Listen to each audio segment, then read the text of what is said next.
greatness in a sea of the dying and shameless, a sea of the aimless. I don't wanna be one of the nameless. I'ma wake up with the mindset that one day I'm gonna make it, and I don't think I'll be fine if I don't break my limitations. Don't try to stop me, I exist to write my own story. I'll make a decision if I want some peace or if I want the glory. Yeah, don't want a life that is complacent or possibly boring. I just want a life that is worth every day exploring. My whole life I just wanted someone who would notice me. My whole life I just wanted to be somebody to be. Yeah, I just wanna be great. Yeah, I just wanna be great. Yeah, I just wanna be great. Yeah, yeah, I just wanna be great. Yeah, I just wanna be great. Yeah, I just wanna be great. Yeah, yeah,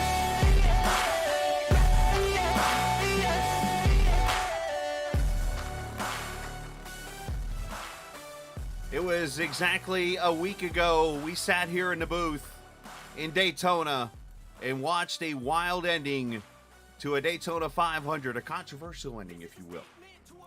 Tonight, we go California dreaming, if you will, for 240 miles of racing in what could be the last images we get of Auto Club Speedway as a 2-mile oval right here in front of us on iRacing, as we get you ready for the North Carolina 811.org Cup Series for Sim500.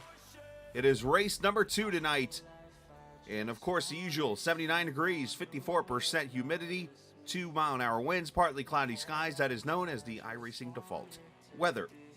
As we welcome you in, I am the captain, Chris Scala, along with Kevin England, who joins us fresh off of running some laps himself at this track as he gets himself ready to rock and roll.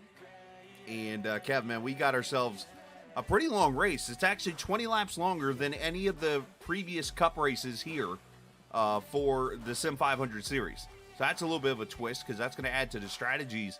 But man, we've got I think a pretty good show here and a pretty wild one in front of us. Yeah, I love this racetrack. I have to say it's 127 degrees Fahrenheit track temperature, like that number. This track is the quintessential track as far as I'm concerned. I just got that. Thank you very much. I love the fact that this track is bumpy, it's worn, it wears out tires, you can run 20 grooves, the draft is in play. The pit road strategy is amazing.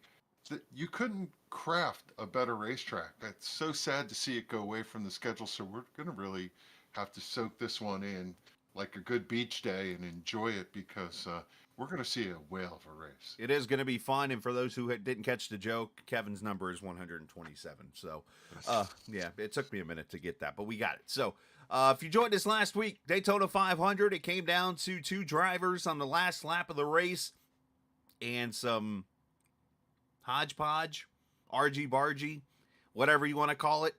It happened, and basically it was between Brian Macklin and Anthony Calantoni, and when it was all said and done, Calantoni was backwards, and Brian Macklin was three-peating his way to victory lane in Daytona. Now, tonight, obviously, it's going to be different. The draft's going to come into play, as you mentioned, but one thing that's different, usually we get 3 sets of tires in a race that sit on pit road. Tonight, they get a bonus set. We're going to have 4 sets of tires to work with tonight. I think they're going to need them. The tire wear here is dramatic. The car is loose. It's a handful. You can make the tires angry on a run, and every time they have the opportunity, I'm pretty sure they're going to head to pit road and get a set of 4 good years. So let me ask this question to you. Last night, we were caution-free. Well, thank you. And the million-dollar question is, do you think, one, we could do it again tonight? Because I think this car is a lot tougher to drive than that B car is. But if not, do we see potential cautions getting into play with the strategy tonight? Do you think it's one of those things where this seldom happens tonight and we get some good green flag racing? I mean, what do we see in here, possibly? Yeah, I don't know. What's the magic 8-ball say? This is the type of track To be that determined. lends itself to great long green flag runs, but then it can also have a handful of cautions because the fact that you run such close quarters and the cars are ill handling. The other evil thing is the seam on the racetrack. Drivers just hit that seam, they miss it wrong, and next thing you know, they're spinning through the grass down here on the front stretch. You can't really tell how it's going to play out. Every race is different. Yeah, those seams are very interesting because they're sealed up, and believe it or not, you do feel them on the iRacing surface when you're in this car. As you see Coleman getting a little loose here as we track ourselves with the 38 car. This is actually last season's winner right here, Chad Coleman, in this number 38 tap-out tuning car. And this is a Chevy Camaro with the team name, and I think you're going to see very familiar qualifying in what you saw last night right up here against the top. The difference here is, Kevin, I think this is going to be the groove all night. Last night we saw it start up top, go to the bottom, and stay down there most of the night. Tonight, I think it's going to be up there the whole time. I absolutely agree with you. The high line is the place to go, especially when tires are worn. Although some drivers talk about the bottom line conserves those tires. You really just scrub the car as you go through that bottom lane. On the top, you can open it up, but you got to be careful coming off that corner. This car tends to get a little bit loose if you stomp on that throttle. Sometimes you're just pursuing the car so hard in front of you that you lose track of that. Yeah, that's something you got to be very careful of. You do not want to spin those tires, because those rear tires, I mean, I was hearing a couple drivers tonight after, I think, a 15-lap run. Their left rear was at a temp that I don't think you would see at a normal racetrack, like after a whole entire run. So that was kind of interesting to catch.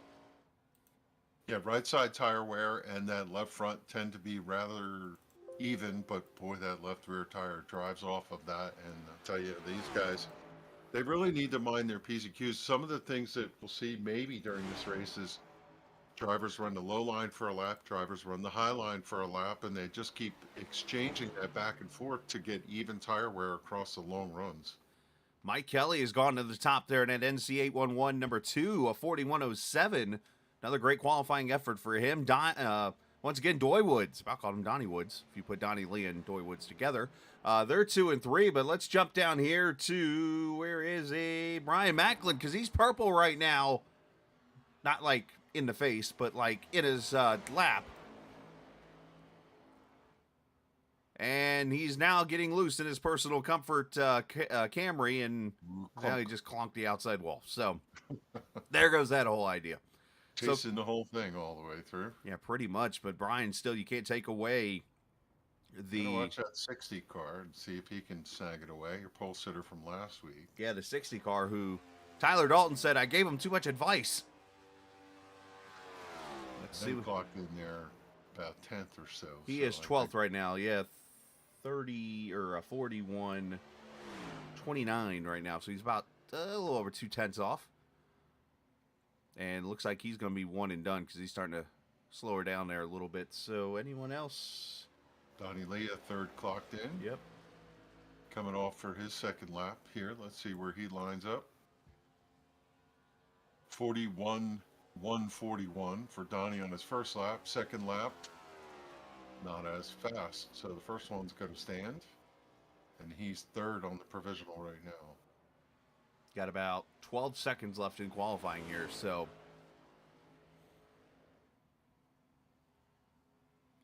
Yeah, just looking at the track, there's only a handful of cars out there running right now. Charles Van Scheck in the 23 coming up, and he just finished, so that's going to set it up for Mike Kelly. Yeah, Mike Kelly going to win the pole as they go into the 1-minute warm-up here. Let's bring Mike up, and let's see if we can get a quick word with maybe Brian Macklin, too. But let's start with the pole sitter tonight from Turn 1 Heroes. Had a little bit of a rough run last night, but... you know, unfortunate for him, but he's back tonight, and he's on the pole here this evening. Congratulations to you there, Mr. Kelly, on the pole tonight for this Auto Club Speedway race. Obviously, last night you had a great qualifying run also. What can we do to back this one up to get a good finish? Oh, you had to bring last night up, didn't Sorry. you? I mean, No, I mean, thanks, Chris. What am I doing here, man? I can't believe this. This is awesome. Well, you are the second driver of the North Carolina 811 sponsorship to win a pole in 2 races, so that's got to be something good for the sponsor side of things also. But the racing tonight, though, man, I am hearing about tires. I am hearing about looseness. I am hearing about fun potentially being a word. How weird that sounds, but I'm hearing that as a word tonight. Yeah, first off, thrilled for NC811. That's awesome that we've got a pole in both of these races, and glad to do that for them. Glad they're on board. I'm not sure what to expect. You know, it's not my. I like the track, you know, but it's just last night the setup did not agree with me last night. I like this setup though. It is going to get loose. I've been fooling around with a few of the settings. You know, nothing secret or nothing that nobody can't do, but I think for me and my setup, I may have stumbled on something, did a couple long runs that seem to reduce the amount of looseness you're getting after about 13 laps. I mean, it comes in 8, 9, 10 laps by lap 15. It can, you know, you just can't lean on that right rear. So it should be interesting. Well, we wish you the best of luck. We'll see if that secret works for you tonight, my man. Go start on the pole and go have fun. Yeah, thanks. I hope I don't drop like I did last week, but I'm going to try to baby it. It's going to be hard for me to not race hard now starting on the pole, so we'll see what happens. Attaboy. That's Mike Kelly, the No It's Below 811 Before You Dig Pole Award winner tonight as we look at the starting lineup for this Auto Club Speedway race. Number 2, he'll start alongside Doy Woods. Another great qualifying run for the Haviland Mustang. Donnie Leah and Bentley Glazier in row number 2. Glazier picked up a cup win, I believe, earlier this week.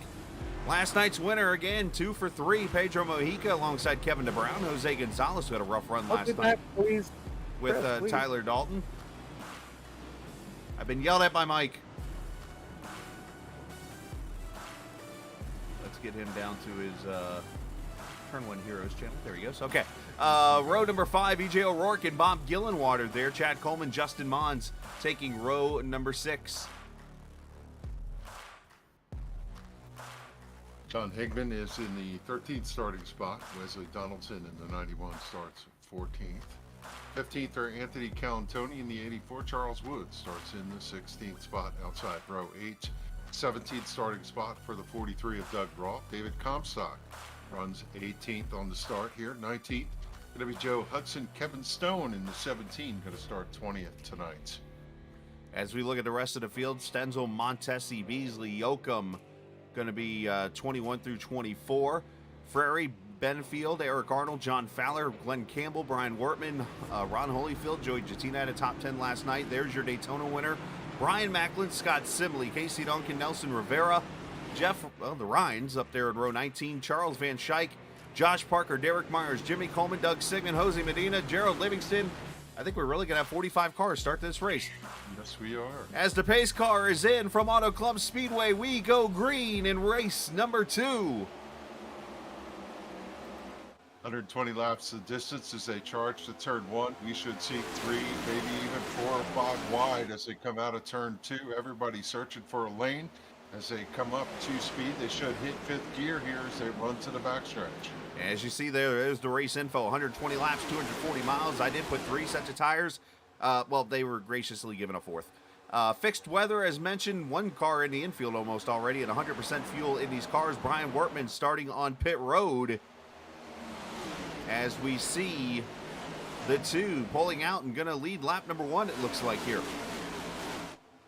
Yeah, good run for Mike Kelly. That car dug up off the corner. NC811. Really digging. I'll tell you, he knows what's below. Look at him go down low in turn number 1 and 2 as he drives off the corner to the backstretch. Nobody giving chase at this point as he's got him comfortably in the lead here. I'll tell you, Mike Kelly, I'm going to watch and see what he learned. He must know something that we don't know. All right, so Jimmy Coleman and Derek Myers did not take the green flag, so I wonder if they were DNQ'd or what the deal is here. So 43 actually took the green flag in this race, so we'll try to follow up on that situation here. But already you see 2, 3 wide. We see cars getting dirty. I saw Tyler Dalton 3 wide there for a minute there on the last lap, but they are hauling the mail almost 200 mile an hour down into these corners. You know that Jimmy Coleman was having some connection problems there tonight, and his car was blinking in practice. Oh, okay. It could possibly be that we decided to call it a night there is Bob Gillenwater running 7th right now. Didn't sound like he had a lot of confidence coming into this race. Was just going to let the race come to him right now, digging low down there along the white line, following the tire tracks of the 19 of Tyler Dalton running out in front of him. Slides right up there in front of Pedro Mojica. The Trans-Service Camaro comes across the stripe in 8th. I wonder how many people are driving hard right now, how many are trying to save some tires, but I see Dalton trying to get that car up there into some clean air as he tries to work the top side this time around, as he is in that battle with Kevin DeBrown right now for that 4th position. You mentioned Gillenwater sliding behind Donnie Leah. Mojica probably learned a lot last night from sitting back. He had a chase battle pretty much all night last night as he was chasing after, of course the name just slipped my, Thomas Lewandowski, who made his series debut last night in the Xfinity car. Pretty much ran away with it, but as you know, eventually like a slinky, you just reel him back in. Yep. And that's what Pedro did. I find it interesting that in the beginning here, when the tires are fresh, they're running down that bottom groove. They can really get the car turned off. They let it run up off of turn 2, which carries a lot of speed to the backstretch. But I suspect, Chris, as the race goes on, they'll be up against the wall in the Kyle Larson line before too long. Bentley Glazier poked his nose out there, Dalton for 3rd just then. And look at Doy Woods here. Gonna bring Davey maybe to the front, looking low here on Kelly. Mike said he wanted to try to keep that track position tonight. Yeah, super important to be out front and get the air on the nose as Doy Woods run stalled and Tyler Dalton pulls it alongside of him. He carries it up into that groove way up top as Woods down on the bottom, hunting that white line as they come off together. What a run Tyler's going to have. He's going to have the lead in turn 3. Hold my drink, boys. He's sending it to the top side here, and that 811 car goes from 3rd to 1st from the top side. Tyler Dalton started 8th and rockets up through the field here. I think Dalton might be sending a message as one car, I think it's Prairie, it's under power there, heading to pit road off the pace in that 77 car. Not sure what happened to him. Yeah, the 77, the 3, and the 11 all on pit road here early. Oh, I think we had some argy-bargy from what I'm seeing back here. And might involve Josh Parker. Let's see. Oh, right. Oh, wow. Over here in turn 4. Surprised that did not bring out a yellow of some sort. Oh, Prairie hits the wall a ton. And there's Holyfield, and there's Parker getting a piece of it. Jeff Ryan going through the grass. But, I mean, look at Prairie. His right front tire's not even moving. There's you break that toe link, plowing into the wall, and you're pretty much toast here. Not much he's going to do about that other than let them hang around the hammer. You'd say if it was cosmetic damage, you can get the old plunger and just pop it out. If that's allowed on pit road. I don't see why not. Kevin Brown running in that 5th position in the number 93. He's tucked on the back bumper of Bentley Glazier. Bentley's up on that high side trying to make a little noise as Kevin looks low underneath. You really want to peak the car down low in the corner, Chris, so that you get some air on the nose. Follow the car in front of you. It's just going to plow all the way to the fence, and that might have had a little something to do with that tete-a-tete we saw on turn number 4. Is sometimes these cars just do not want to turn coming up off the corner. They do not, and that's where you see now Kelly going back to the bottom. Now, the one thing you brought up with this car about getting the nose in clean air, this car actually has a tendency in the way it's been built with the bottom being solid like it is now, actually brings a more narrow of a, basically an airflow coming out the back of the car. So it's not like that wide mass of air that flows over the car like you used to have with the old car. This one's more narrow, so it gives you more opportunity to poke that nose out of line to get that air. Ran 100+ laps at this track this week and didn't really hear that much of the side draft. I was talking to Pedro Mojica before the event, and he did say that side draft was in play here. I think sometimes what you really feel is, man, you get an amazing draft coming down that backstretch. If you're 3 to 4 car lengths back and you have somebody behind you, you could be to the back bumper of somebody by the time you get to turn 3. And as we didn't get a chance to mention, our cameras tonight, per usual, are brought to you by TrackCams22.com. You can check them out online on Facebook and in the iRacing forums. Their website, though, is TrackCams22.com. As you're right on board with Mojica, as, well, he's got a train on his outside.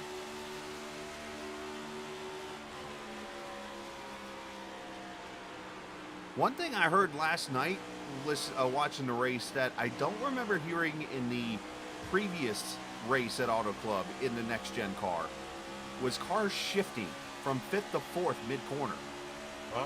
Oh, In the Cup race. So I was curious to see if you might see that tonight here. But as I'm listening, I'm not hearing it right now. Maybe later in the run.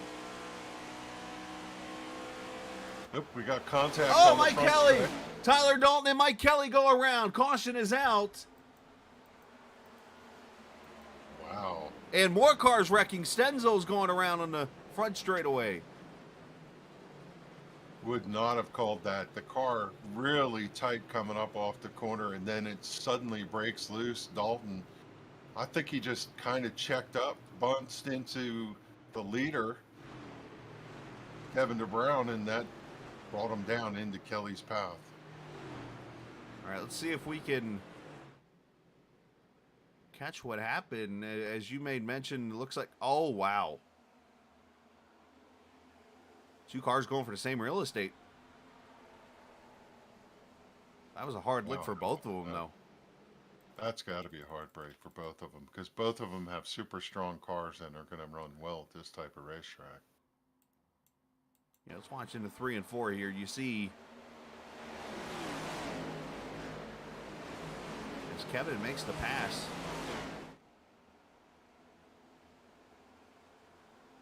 Oh, and even worse, Tyler, well, I don't know, he might get away with that. And then you see Stenzel back there gets some slight contact there with, sure that car is right there. Is that the 23 car? And we have our first caution of the weekend, if you will, if you want to count this as a weekend. It's Monday. But, you know, yesterday was caution-free. Tonight, we get our first caution in time to see who comes to pit road, and it's a lot of the cars in the back. Yeah, I think they'll stop in and top off, although some of the drivers were talking about keeping the fuel tank light in order to prevent the car from getting loose. I don't know that they're going to change tires, but you never know, right? They're going to split this race up. I would think you'd want to reserve the good years for later in the race. We're only 12 laps in. Yeah, and obviously that's going to play into the strategy here. Lap number 13. Yeah, I would think you'd want to just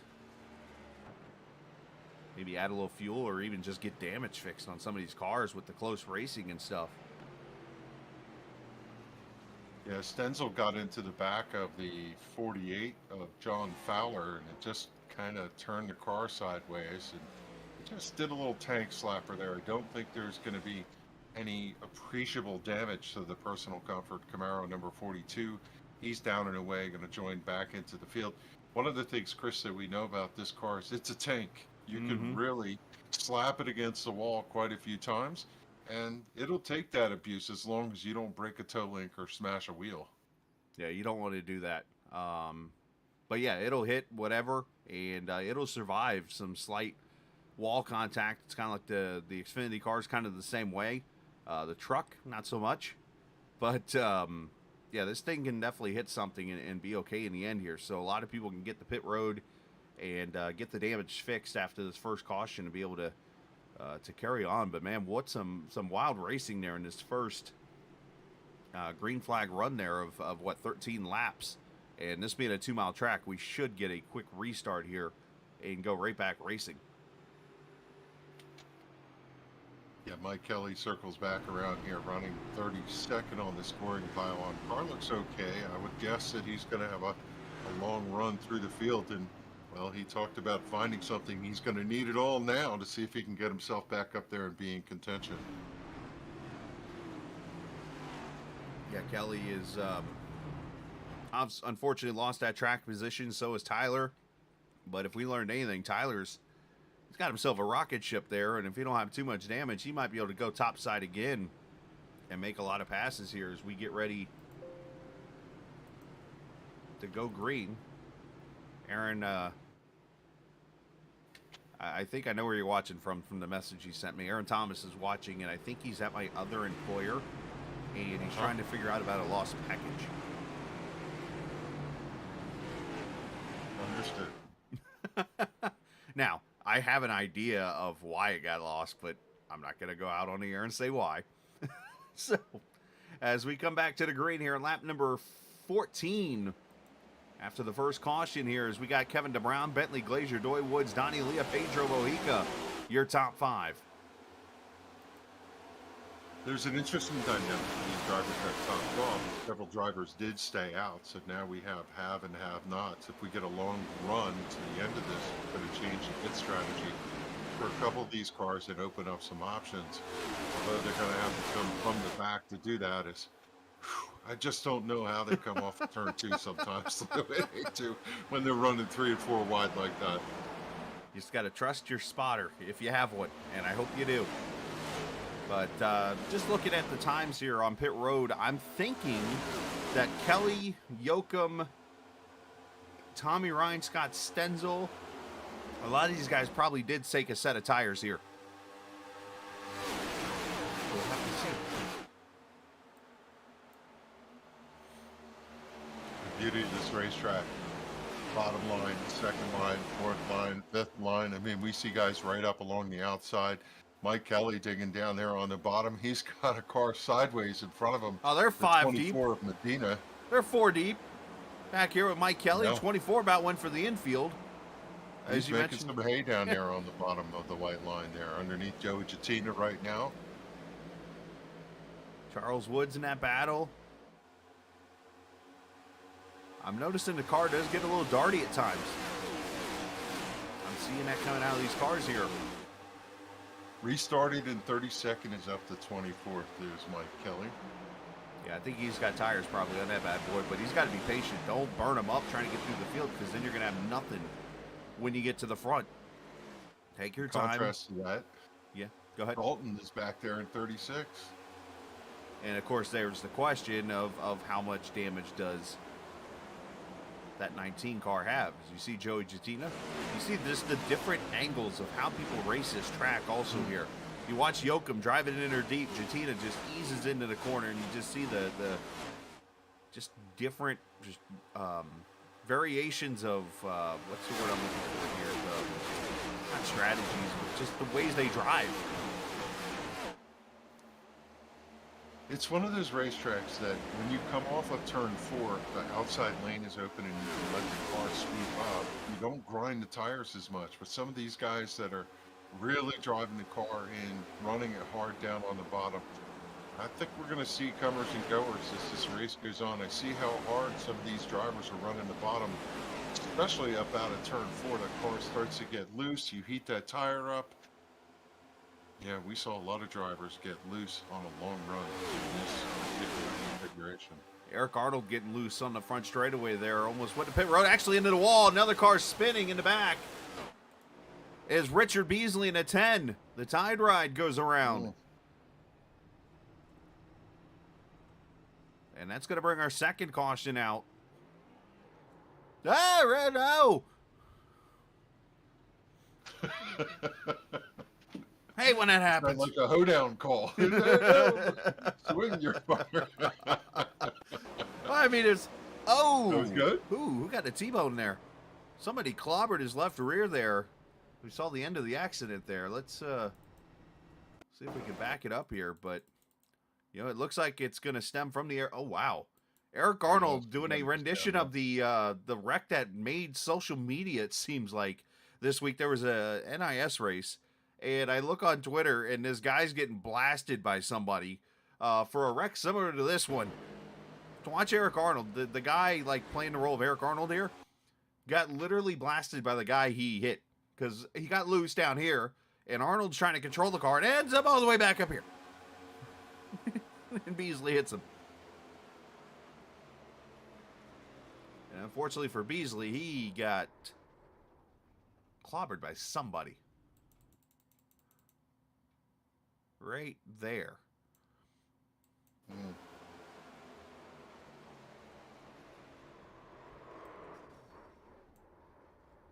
Now it'll be feeding time at the zoo, perhaps. Oh, it was Doug Sigmund who got him. Poor Doug, he can't buy a break, can he? No, he cannot. Yeah, it Pretty could be, solid yeah. racer in his own right, but just like the horseshoe points the wrong direction for him. Got a little split ski here. Doy Woods going to be the first on pit road from 6th. Trying to figure out how Donnie Leah picked up the lead. I thought the 18 went across the stripe when the yellow came out, but I guess they got underneath him and made that pass just beforehand as they go to pit road. Well, remember, with the yellow, it is it's off the timing loops on iRacing. So we could probably get your answer while these guys come to pit road. Let me... I just thought that the 18 was there when the yellow flew, but it shows right now that Donnie Leah is picked up the lead there. See if I can... Bentley led 2. Donnie Fine. becomes the 5th different leader of this race. The pass. Here it is.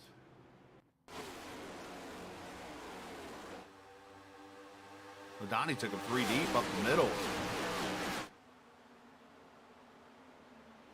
And right there, the caution comes out, so... Yeah, there you go. The Donnie Leah, the modified driver.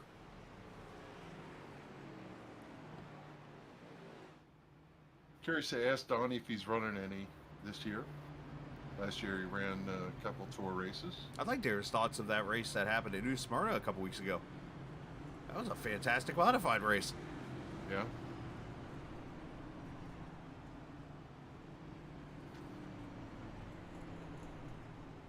So these guys get to collect their breath, and in this time they are in their headspace. They're thinking about the runs that they've had so far, the number of laps, how the car's reacting. Some of them went to pit road and fueled the car, but also checked to see what their tire wear was, giving up that track position, and they're all just kind of doing the calculations at this point, figuring out what they have. But you know, the other opportunity we were talking about, whether we'd have cautions or not, I just think the opportunity is too great at the time of restarts. When you got that run on the bottom like Donnie had to get the lead, you're just going to keep your foot in it, see if you can drive it up off the corner and hit that clean air. So a lot of chargers here early in the going as we're working lap 22. And that's going to beg the question here. Inside or outside line, which one do you want going to the green here? I say that because obviously the shortest way around this track's the bottom. But, you know, eventually the top line starts carrying momentum off the corner. And if you're able to kind of hang right there at the right rear of the other car, once you get down the straightaway, you could choo-choo right past them down the back straightaway. At the risk of signing bipolar, the bottom is great going into turn 1. The car really holds. But when you come off of turn 2 on the outside, you feel like Superman. The car just flies by everybody on the inside lane. So I'd pencil the outside if I were taking that choice. A little helter-skelter, if you will. Yeah. It all depends on how many cars are blocking your way, though. When you come off that second turn, everybody runs up to the fence, and you're typically nose to tail with somebody against the outside, but take what you can get. That's the answer. Absolutely. As we go back to the green flag, Donnie Leah and the Monster Energy, I think that's the sugar-free colors, is the white and blue. Lead them to green. Couple new players up here in this top 5. Pedro Mojica right now running 4th in the Trans-Service Camaro. He's got EJ O'Rourke, who we've not talked about all season long, right there in 5th. And to the outside, Chad Coleman, last year's winner, he's starting to make his presence known. Yeah, Chad Coleman, last season's winner. As you mentioned, he and the season before, Adam Gilliland. Matter of fact, we'll show you those guys real quick. There's your previous winners. How about that 2018 Malik Ray, for those who don't know? Yeah, he's I believe a... trying to remember, is he a Coke driver or a former? Yep. Yeah, I believe he's a Coke driver this year. And as I mentioned, one of my favorite nicknames, Nick, don't mess with the Cohan. If you don't know of the Zohan movie. The movie. Yes. So Look at his friend for Wesley Donaldson running in 8th, and, well, look who just scooted down underneath him. look who's up. You see who Look that at is? the. I'm looking at Tommy Ryan just go Superman to the inside here. Those Jim, are look four who he's Mr. pushing. Yeah, Mike Kelly. There's four Mr. From Feelgoods right there. 32nd to 4th. And he said he had a little something. I think he's got a little something. Maybe it's nitrous. Did they What a run for Mike Kelly. did they call before they dug? Or dig? Or Ooh, whatever look the at him ooh, sideways ew, up he off clipped the that corner. apron. Yeah, don't do that. I don't know what the proper English is there, but it Held on works. to it, though. I don't Oh, think he ever contact lifted. around goes to 22. And one car going, Stenzel back there is going into the inside wall.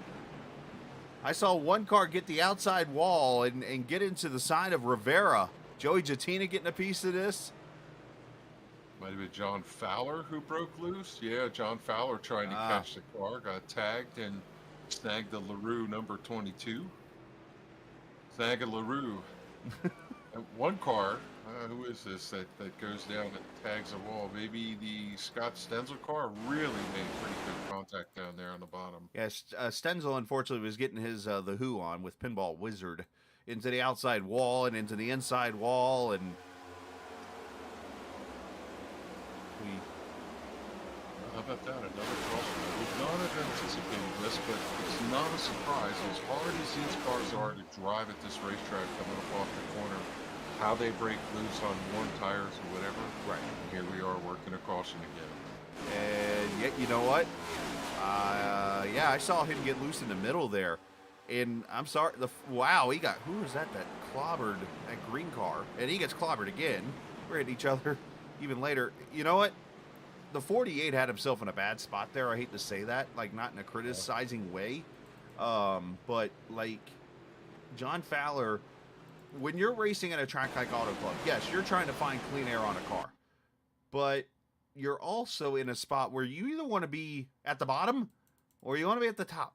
The middle is like no man's land, and obviously you got air going everywhere, and you see he gets behind this 811 car. I'm not sure who that was there. Might be Yoakum. And you see he gets loose right there. Then he crosses over that seam. He's still getting loose, and finally hits Rivera and finishes him off. And there goes Scott Stenzel, who gets hit. And then Charles Woods comes in there and gets hit.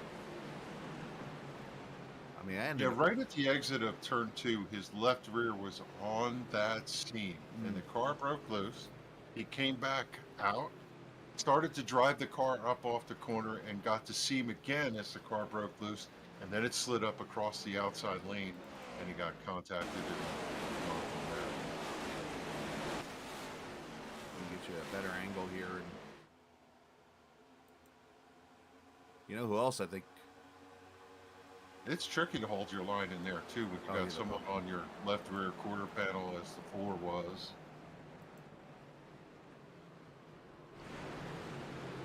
Eric Arnold was almost involved in that. Looks like in a 31. Brian Wortman just hanging back. The caution That's a out. surprise. Yeah, right. No, I mean, you're going to have this. I mean, this is... Yeah. I mean, what was the first words? I went into the chat and I said, so how's it feeling? And they're like, loose. All right.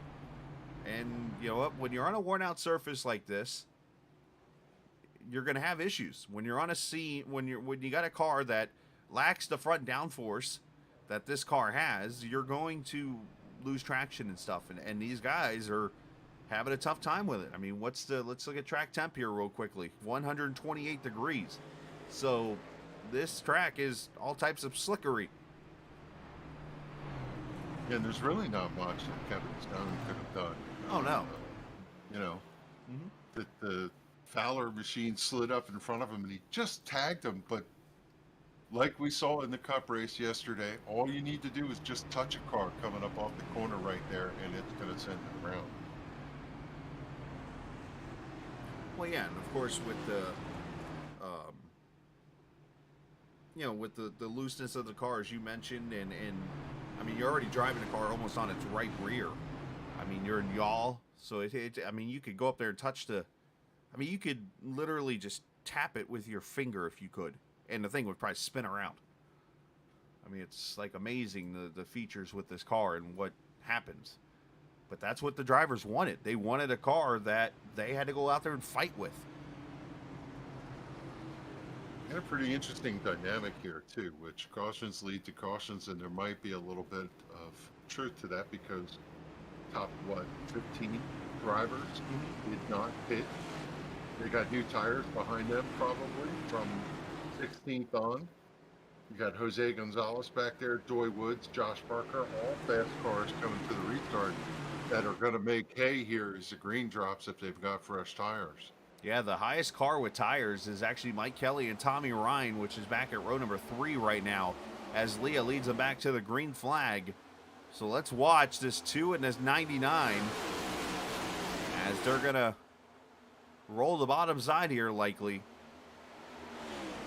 At least the 2 is. I don't know if Tommy got caught up in the pack or something, but... Yeah, so far so good as you see a challenge for the lead. Here comes Pedro Mojica with a run. He ducked down low in turn number 3. He's going to sail it in there with those tires and drive up across the nose of Donnie Lee. It looks like he's going to try and lead this one back. Don't look in the middle of the field. We're 4 wide, 2 rows deep. Back down to 3. P1 for Pedro Mojica here. On a side note, let's get that out of the way. Yeah. Meanwhile, at the ranch, Steve Ritter watching. They get 4 sets actually this race. They did, the people of Goodyear actually granted them an extra set to say Merry Christmas.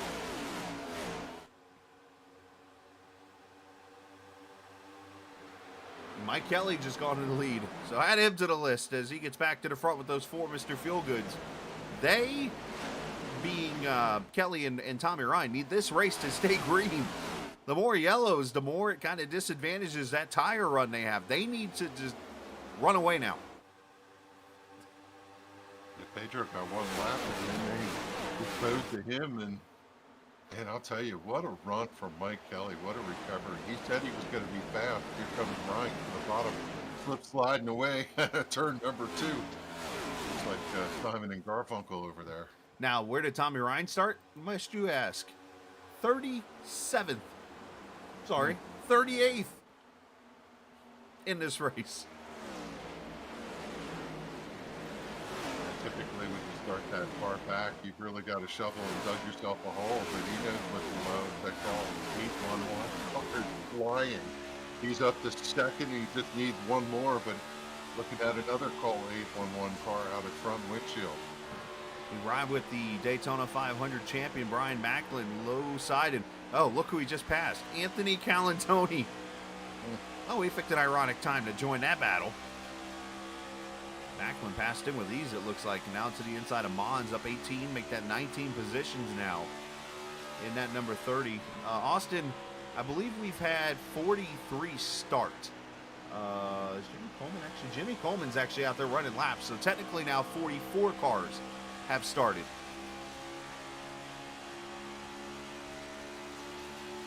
Across the line to finish lap 32, running 33. Donnie Leah, who run 12 laps out front in P1, has dropped to 6. His tires starting to give up, still being chased by Kevin DeBrown and EJ O'Rourke. And I think some of those cars that were out in the back starting to make their way forward. Tyler Dalton running 11th right now. Tyler involved in that first caution with Mike Kelly. Remember, he went from 8th to 1st at about 4 corners. Way out in the back, what a rat's nest it is. They are 2 and 3 and 4 wide every lap. You see. Oh, 1 car heading for the pits.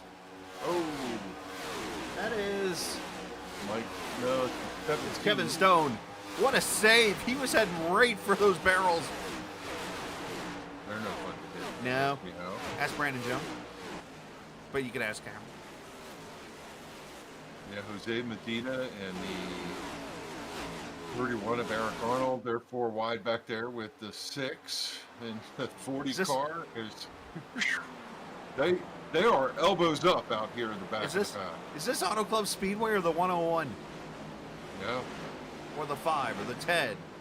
Really got to be careful now coming up off the corner, especially for some of these guys who have some laps on their tires.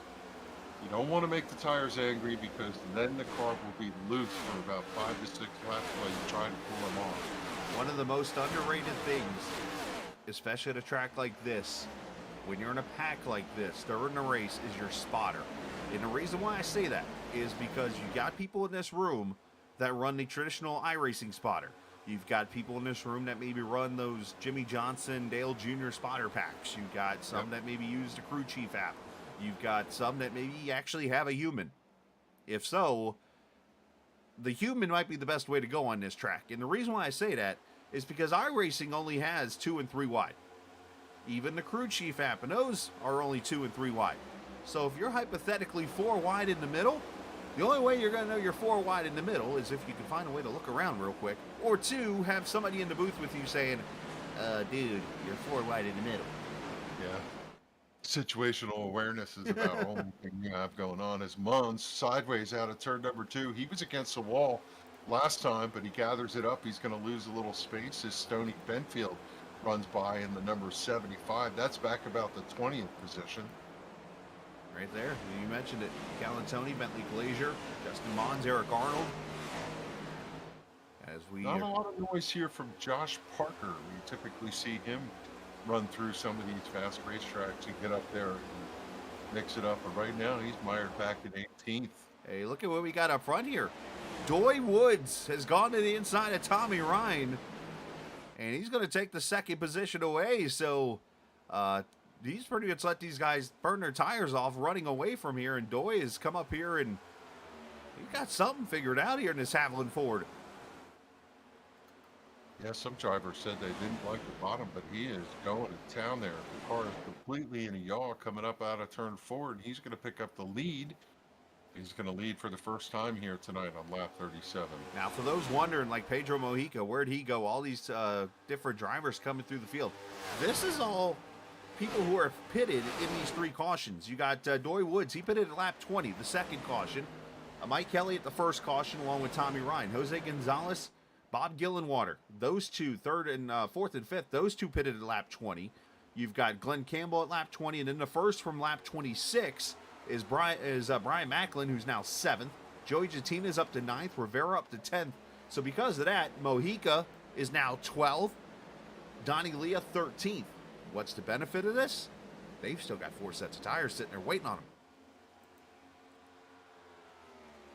Starting to see Brian Macklin make a little noise up here in 7th, challenging underneath the 44th. Glenn Campbell, Trans-Service car working on Bob Gillenwater, who didn't sound very optimistic, but right now, given that Camaro a great run here, running 5th coming out of the corner. He's got a little ways up to Jose Gonzalez.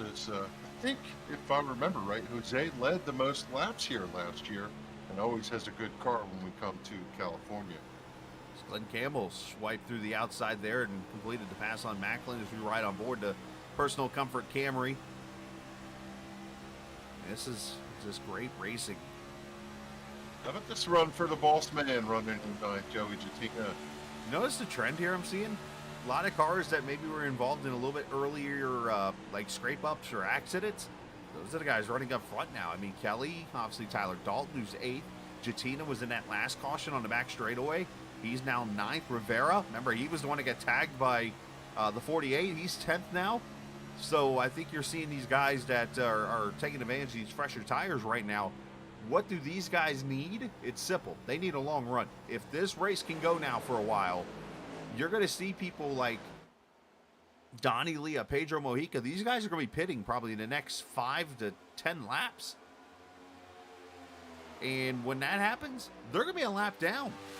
So this, I almost say, plays in favor of those who have got tires so far. That is until the end of the race and somebody who has fresh tires goes in and puts them on. I'm watching the 38 of Chad Coleman not making a lot of noise here. He's 41 laps into this run. So you know he's one of the drivers not looking for track position right now. He's on a tire conservation mode. As Macklin goes by Gillenwater for 5th. You mentioned Chad all the way down to 23rd right now. Yeah, he and Glazer, the two of them are kind of mired back there, not making their way forward, but they got an extra set of feel goods in the pits. And if this thing does get a couple late race yellows, even a couple lap advantage fresh tires make a huge difference in the way the car turns and gets up off the corner. As Coleman looks at the bottom side of EJ O'Rourke and slides up, takes the position away from the 41. There's a green look to it right now. Everybody kind of stretched out, running in their own space. Couple tussles here and there, especially out in the back. But got to give it to Doy Woods. He's got a strong mount in that Haviland Ford. My twin brother, my older brother David, both ran Texaco gas stations. Got to meet Davey Allison, got to meet Ernie Evans, got to go on ride-alongs and meet the whole team from the 28 heydays. And every time they see this car, my brother watches these races, he roots for Doy Woods. So he's probably having a blast tonight. That's awesome. Watching that 28 car out front. I tell you, Chris, somebody was selling an old Cup car, Banjo Matthews, and somebody put a Thunderbird body on it with the Davey Allison paint scheme. And my brother's been talking about buying one of these cars that you could make street legal out of a race car. Right. And I'm like, it's $7,500. What are you waiting for? Paint one of these Haviland cars. No kidding there. Hey, look Maybe at Mike. this is the inspiration. If Doy wins, he's got to buy the car. He could. And I tell you what, this rubber band is starting to stretch back together as Mike Kelly just went for the lead, not able to take it. Now Tommy Ryan's going to dive to the bottom here. Jose Gonzalez has joined this battle.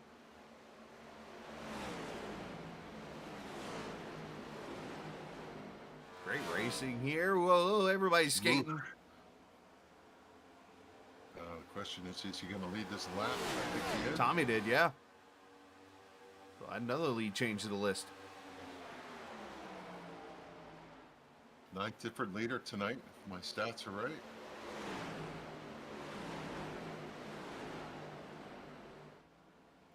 Oh, Tommy's in the outside wall. Doy checked up and got out of the gas. That gives Mike Kelly the lead back. Good job by Doy to be patient there and let Tommy come off the wall, because that could have been bad. Yeah, just that situational awareness of knowing what's going on, Right. seeing it come. You can tell. That's one thing you know, Chris. When you're watching the car and you see him come up the corner and you go, they're not going to make it. This ain't Right? gonna go You well. know, you know it's coming. You can see 7 cars ahead of you. That guy's not going to make the corner.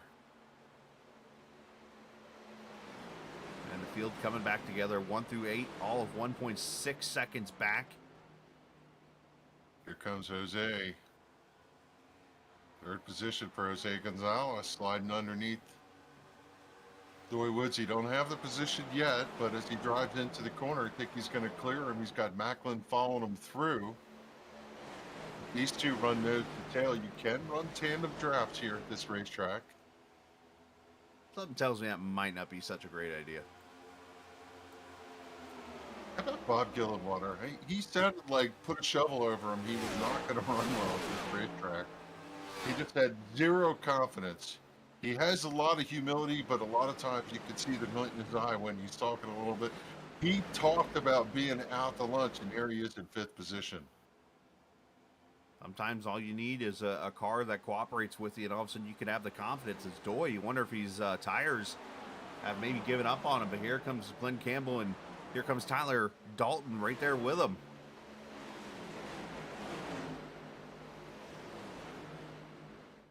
You got to give a call to Mike Kelly. He's running 35 lap tires, 35 lap old tires, and a lot of these guys have 20, 21, 28 right here behind him, but he holds them off so far. Yeah, great job so far by these guys. With Doy Woods Never mind. I got too many 811s. I think right that's there on the seam coming out of turn number 2, the car stepped out. Tyler Dalton was able to get on there. He had to probably breathe the throttle to keep the car from washing up into the wall there. That was Brian Wortman that spooked me there for a quick second. Yes. All right, so while we got a green flag run going, let's step away for a quick second and hear a word from our sponsor, the North Carolina 811. It's Sim500 Cup Series action on the Captain Esports Network. If recent storms have caused damage to your property, contact 811 before you begin your cleanup.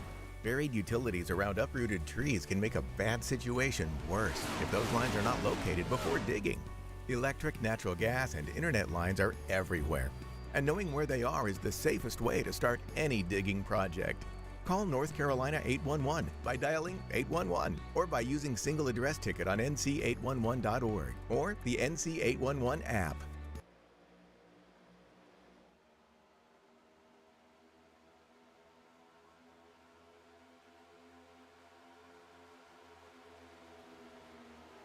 All right, back we are at Auto Club Speedway, about 10 laps from the halfway point. As Tommy Ryan, Mike Kelly, the two fresher tires from those who ran on lap 12. I guess let me reword this because they're not the freshest tires. The guy behind him there, Brian Macklin, there's your freshest tires of the bunch as he runs third. And Jose Gonzalez, Bob Gillenwater, Glenn Campbell, all within 1 second of the lead here. And these cars that did not pit, Kevin, those are the ones we need to watch now because they could be the ones coming to pit road here any minute.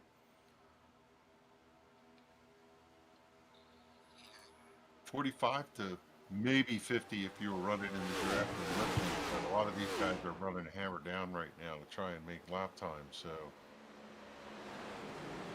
I agree with you. It won't be too long for a couple of these guys to jerk the car left and head to pit road.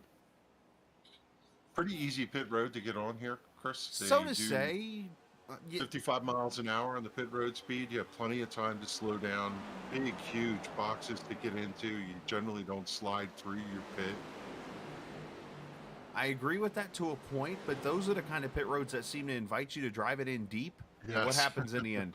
You mess up. So You don't want to hit that wall. you do not. But man, what a great race here so far. What strategy do we like out of this bunch so far? I like tires. I think tires on the long run are really going to pay a dividend. There's some racetracks where the tires even out and you can hold it, but I really think the drivers who have the freshest tires are going to have the advantage on these long runs. You have a little bit of draft too there, Chris, and I see Joey Jattina right now running behind the 48 of Fowler. He's in the 10th position. Those two are back a little bit from that lead group. If they tuck in nose to tail, they might be able to run that group down a little bit. I don't see Joey, who seems to be getting some good runs, trying to duck around him. He seems to be staying in the tire tracks. And what's the common theme here of these cars? Those three right there were in the third caution. They were, and I think they probably got tires at the same time, so they have the same sort of performance. This race up front's getting pretty antsy.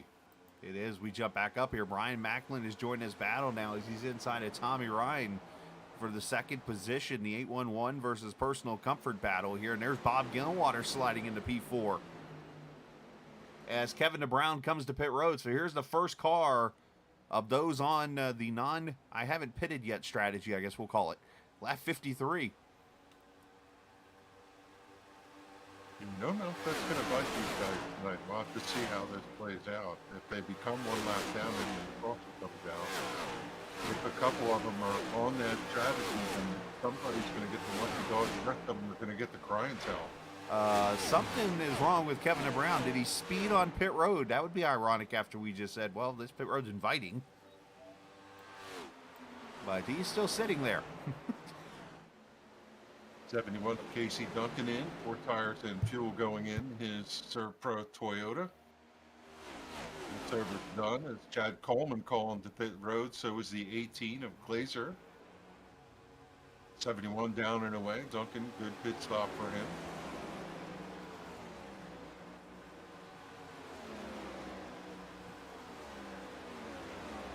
Pedro Mojica coming to pit road. It's a whole host of these drivers that are on that same strategy coming in now.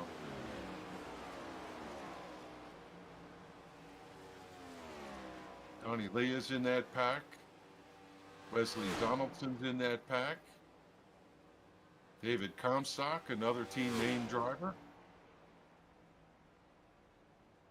All this right here at lap 55. So they got a lot more than I thought they were going to get out. You wondered with those cautions, maybe the strategy was they thought they could get to 60 and maybe one stop this. But with this green flag run, that strategy just went out the window. So now Mike what? Montesi also pitted at the number 6, Trans Service 4. So what these guys need now is for this race to go green all the way to the other guys coming to pit road. That's right. EJ O'Rourke ran one more lap more than everybody else. His personal comfort Camaro trying to hunt his pit stall, and he just drops in right now. Yep, overshot his pit stall. Come on, EJ. Just by a little bit, though. Not too bad. How about Mike Kelly? The incident in the beginning would have frustrated a lot of people. Kept his composure, drove his way through the field for 30 seconds after that restart. Picked up the lead here and just continued to hold pace over these guys, even with cold tire.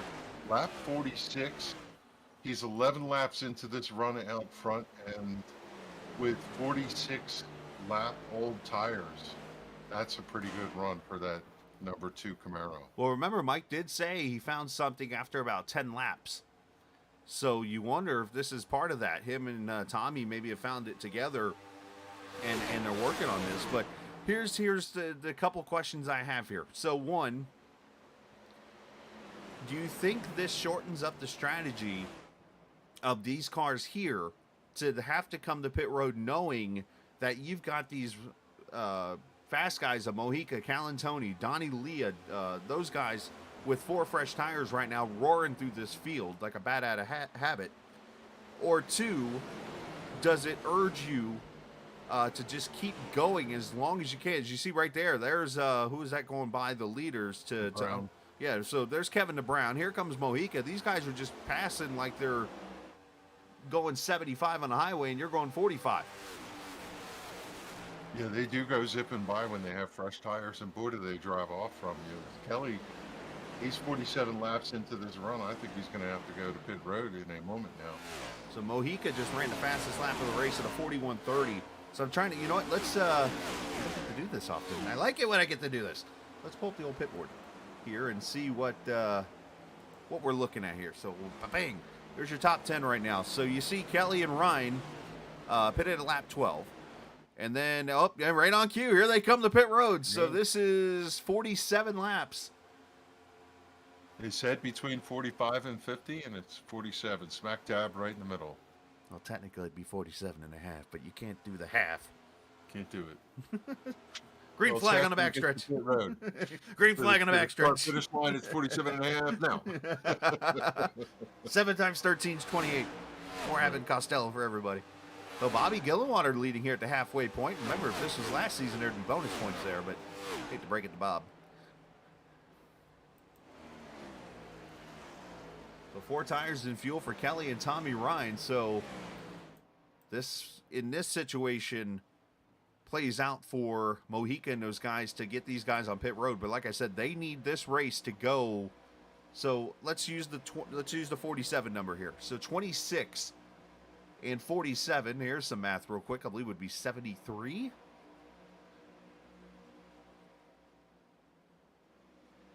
So in that case, there's about 12 more laps that they would need out of these other cars to go to pit road. As here comes Brian Macklin. Oh, no, Macklin's in the wall with the 26.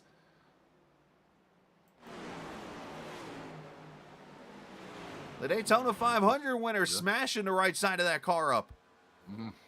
Trying to dig a little too much there. All right, this is not what those guys need. It feels like Macklin's off the pace. I'm not sure if he's that right front wheel. Everybody's driving by him now, so I think that's going to be a pretty detrimental hit.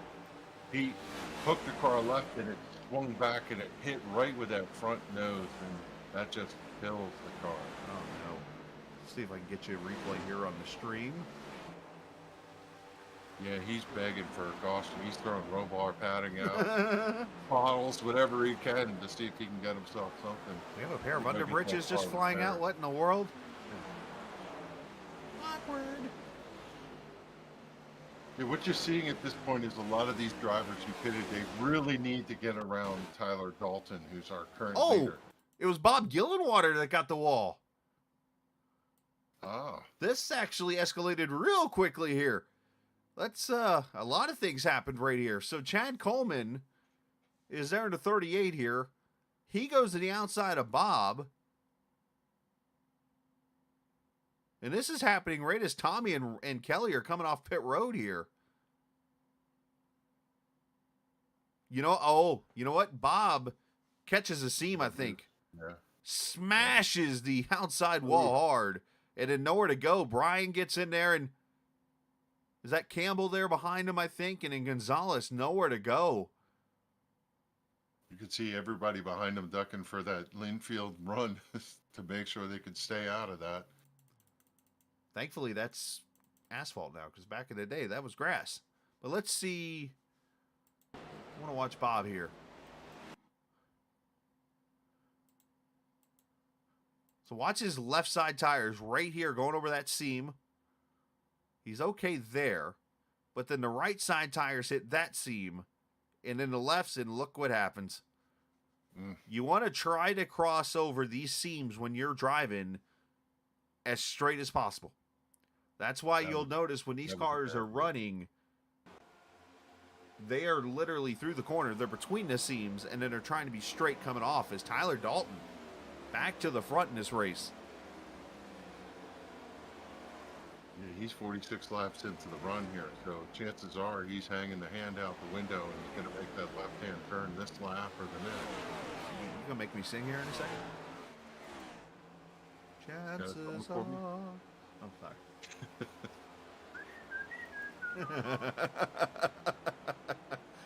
For the sake of the 18 viewers watching tonight, I will not. Right. Hey, speaking of, appreciate the 18 viewers for watching. If you are new to the chat, hit that subscribe button. If you're not new, welcome back. Please tell your friends about this awesome race that's going on right now at Auto Club Speedway. Yeah, agree with you, Steve. He hit hard and surely got some damage on that number 4 tonight. Yes, he did I hit. know Tyler Dalton, if somebody can stretch fuel mileage, he's the guy. And you have to wonder when they start adding 50 laps to 66 and so on, how does that play out? Right now, with all this green runs that we've had, we have to start doing some math here, Chris, to find out who can make it on one more stop. You might be onto something right there, because as you said that, my math in my head clicked in real quick. 73 would be 47 laps to go. Right. So the question is, can Tyler Dalton somehow figure out how to do this? He's 47 laps into this run. We heard anywhere from 47 to 50. Can anybody make it to lap 73? Those cars, I'm thinking, somewhere in the middle of that. You know who I'm thinking that is right now is Brian Macklin, Nelson Rivera, Joe Hudson. It's these guys back here. 5th, 6th, 7th, 8th. These are all the guys that pitted at that lap 20 or at the lap 26 clear. mark. It might be, yeah, I agree with you there. If this race stays green, this might actually end up being the race for the win right here.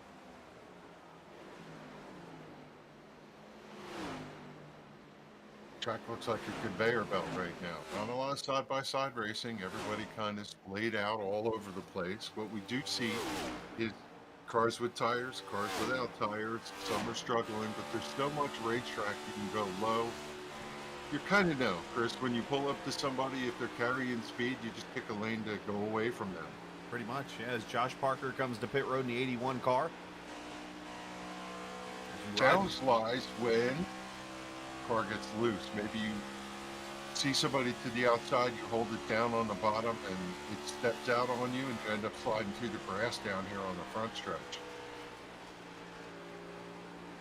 Yeah, you got to be very careful. We're riding with Joe Hudson here in the 15 as he looks underneath the 22. I mean, they're not full throttle until they're off the corner. I mean, this is, if you want old school racing, you're seeing it right here. Like, this is the way it used to be in these cars, where you had to literally pedal, pedal, pedal until you were straight on a straightaway again. I mean, listen to him.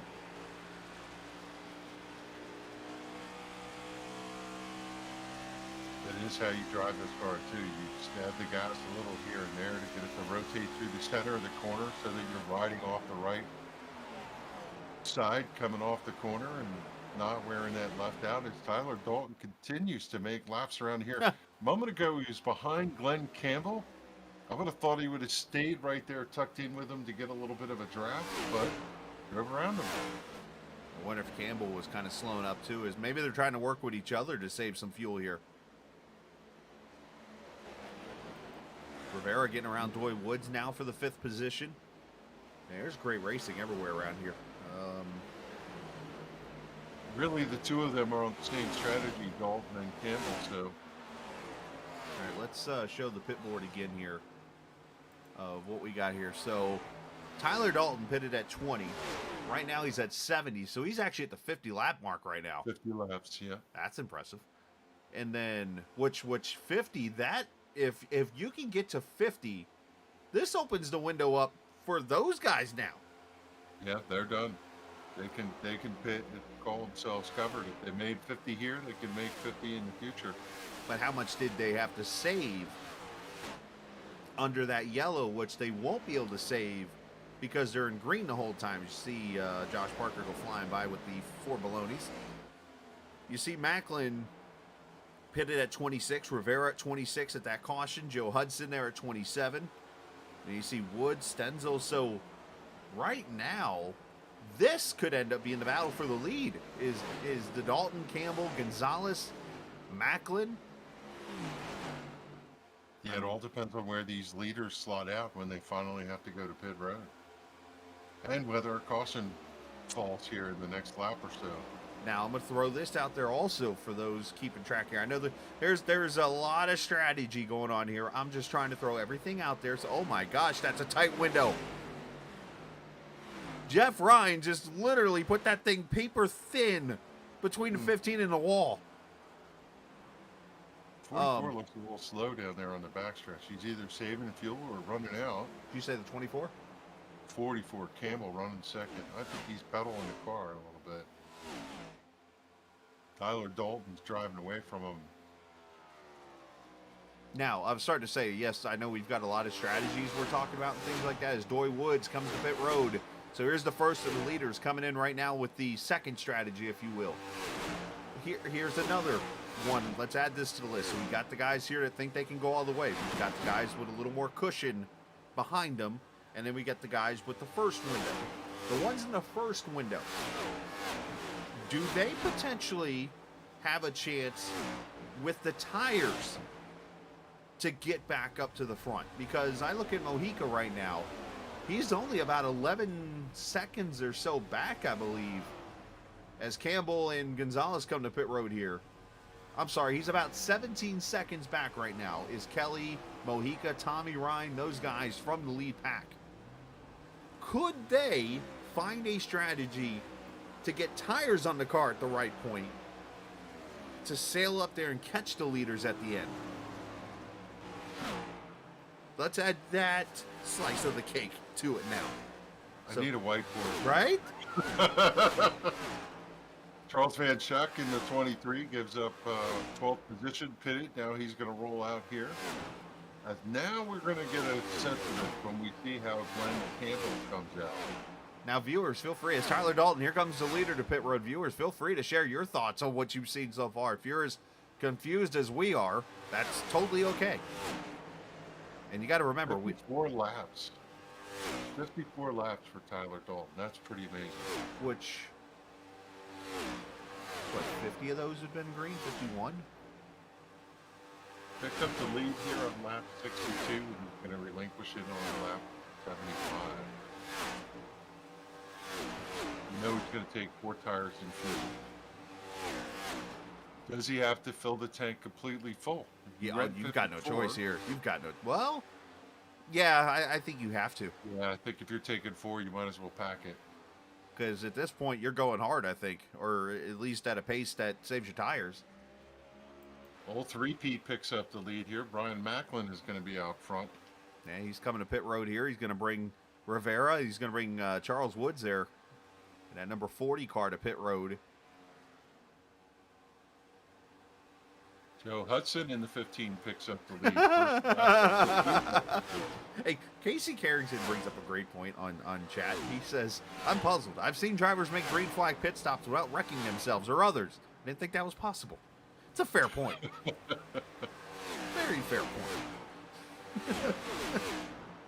Especially after last week, because we're Tony Benfield, Kevin Stone, all three of them, right around 50 laps, they're going to have to come to pit road. That's going to turn the lead back over to the two cars, Mike Kelly, who's going to be out there for quite a while.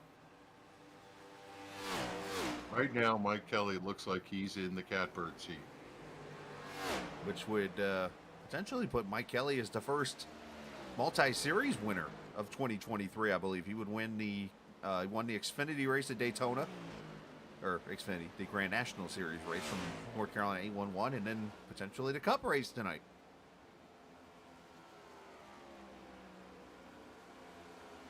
Right now, we're looking to see whether Joe Hudson's going to make that left-hand turn. He rolls through turn 3 in the banking and slows the car down just to make the corner. He's going to keep going out of turn number 4. All right, so Mike Kelly is 61 laps to...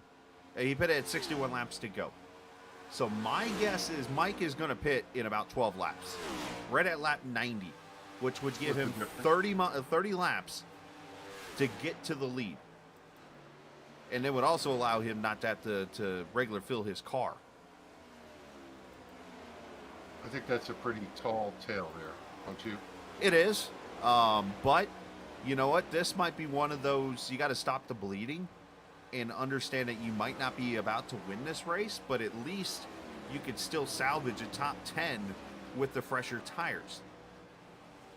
Because right now, if you run the run all the way through with 61 to go, you're pitting at, what, 10 to 15 to go? And at that point, you're just trying to get what you can get. Yeah, looking at 42 to go, if this goes green to the finish, I think we saw the win set up there by Tyler Dalton, Jose Gonzalez, Glenn Campbell. All three of them have enough fuel at this point to get to the finish, as Joe Hudson gives up the lead, and he's going to go in for 4 tires and fuel in his Ford Mustang. Scott Simley also on pit road. Brian Wortman is in. And now here's the early stoppers, if you will, the strategy number 1, if you will. We'll separate them 1 and 2. 2A, 2B, I guess, if you will. So strategy number 1 is now in the lead. Mike Kelly leads by 2.9. I guess we should do a little through the segment here, or through the field, as Mike Kelly leads in that North Carolina 811.org car. He's got 3 seconds over the 99 of Tommy Ryan. Those two cars pitted at lap number 59, which is at 61 laps to go. Now, the next 5 in line pitted 5 laps before these two. Pedro Mojica, Donnie Leah, Chad Coleman, Bentley Glazier, Wesley Donaldson, all pitted lap number 54. As I think about this now, 54, that's 66 to go. I know they can't make it, but they split in half. 33 laps, which is 3/4 of a tank a run to the finish. I mean, maybe they can race their way back up there. Maybe. If they get to the end and take the least amount of fuel, is that a better benefit than splitting the run in half? Hard to say at this racetrack. I could see somebody like Wesley Donaldson maybe doing that strategy, or John Higman, who pitted at 51. I mean, somebody who you might think is not a common winner, so to say. Like, I could see Mike Kelly, Tommy Ryan, Mojica, Donnie Leah, Chad Coleman. Those 5 right there, I could see splitting this in half. Bentley Glazier, yes, he's won. I know he won the Cup Series race Wednesday night. I could see him. I could see Donaldson. I could see Higman. Look at Josh Parker climb up into the 9th position with the 4 tires. How about Doug Roth in the 10th position? Yeah, I mean, great run for the Petty car. Could the IRA work his way up there?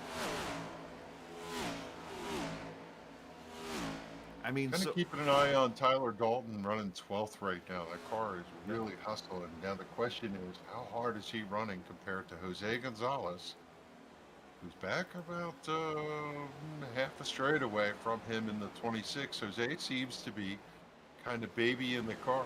I don't know if Tyler's running too hard, but Jose, he could see Tyler out his windshield, and by my sense, doesn't seem to be hustling the car as much as Tyler. the one thing I'm looking at right now is actually if you haven't had a chance, I know I usually keep the ticker on like time behind and stuff like that. I've actually flipped it to last lap. So you can see the times right now up on the board where like Mike Kelly ran a 43.46 last time by. You got a 33 from Ryan Mojica with a 78. Donnie Lee a 92, a 93 for Coleman. So those guys are running a second and a half slower than Tyler Dalton's 42.04 last time by. And, I mean, heck, Donaldson a 44.12. So these guys are running way off the pace with, obviously, the strategy and stuff. There's just so much going on here. And you know what? I'm having a freaking blast. You know, you just have to look at this and say, we underestimate how hard it is to run this many laps at speed. Fresh tires, worn tires, draft, damaged cars. Oh, no! Cars Contact nervous, cars Dalton! Change lanes. Sorry, Oh, Tyler Dalton just got sent to the infield. One car got What loose is right that? in front of him. and who's right behind him? Jose Gonzalez just erased that entire strategy. Tyler has got to be beat. Well, and here he's coming up on that car right now. Who it was? You know, it was the 48 of Fowler. Fowler just got loose right in front of him. Wrong place, wrong time. Incredible change. That right very much will be the story of this race potentially. Yeah, that hurt Dalton, What but I don't. contact there too, I believe. Yeah, it looked like slight, maybe a 0 to 2x, but I don't know if Dalton's really hurt by that as much as we might think. Because yes, he did lose a little bit of position there, a little bit of time, but otherwise, I think he's okay. Except for the fact that Jose is in his slipstream right now. Well, I mean, you know, but That's two incidents for the 19. that is one thing I wish we could find out. Two things. One, laps led. I wish I could have that on my timing and scoring. But two, incident points. You could, there's a way to do it on here, but it's not accurate. Here's Dory Woods coming up through the field. I haven't mentioned David Comstock all night inside here.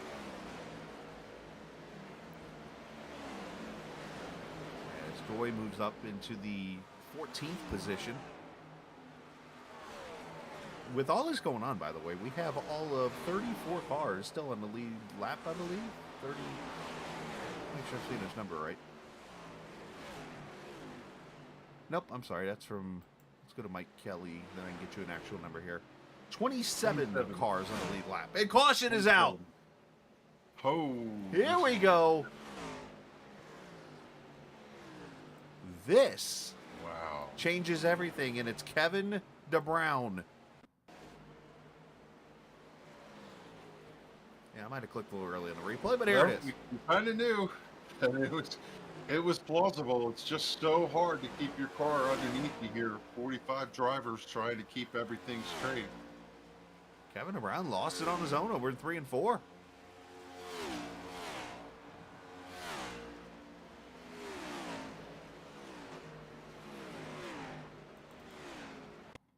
Just stepped out and around he went.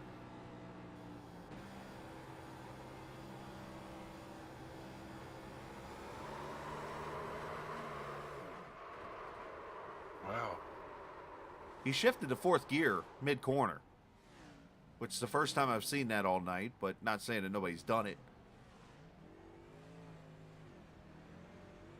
And it just spun out on him.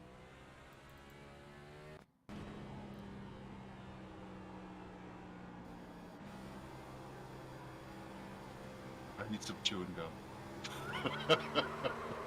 That's all I'm going to say.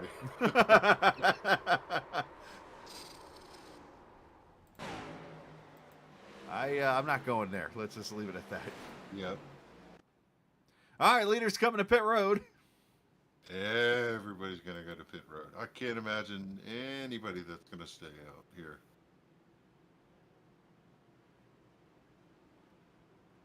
Don't tell Jose Gonzalez that, or Glenn Campbell. Wow, how about that? Well, I don't know. We see how fast cars are on fresh tires. Unless they're out of tires or think there's going to be more to come and want to save a set.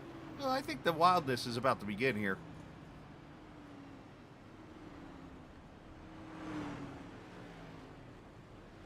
Yeah, Kevin is a lap down here in the 93, so he can't pit. To change his tires, he just went for a spin. He's going to need 4 fresh tires.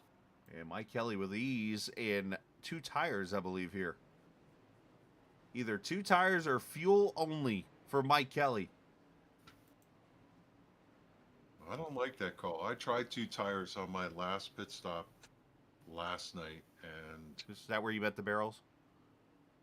no, that was a previous race, but I went from 6th to 11th at the finish because everybody with fresh tires just had a little more Johnny Hustle than me. So I in retrospect, I would have loved to have been in 10th where I was running and had 4 tires. So we'll have to see if this plays out for Mike.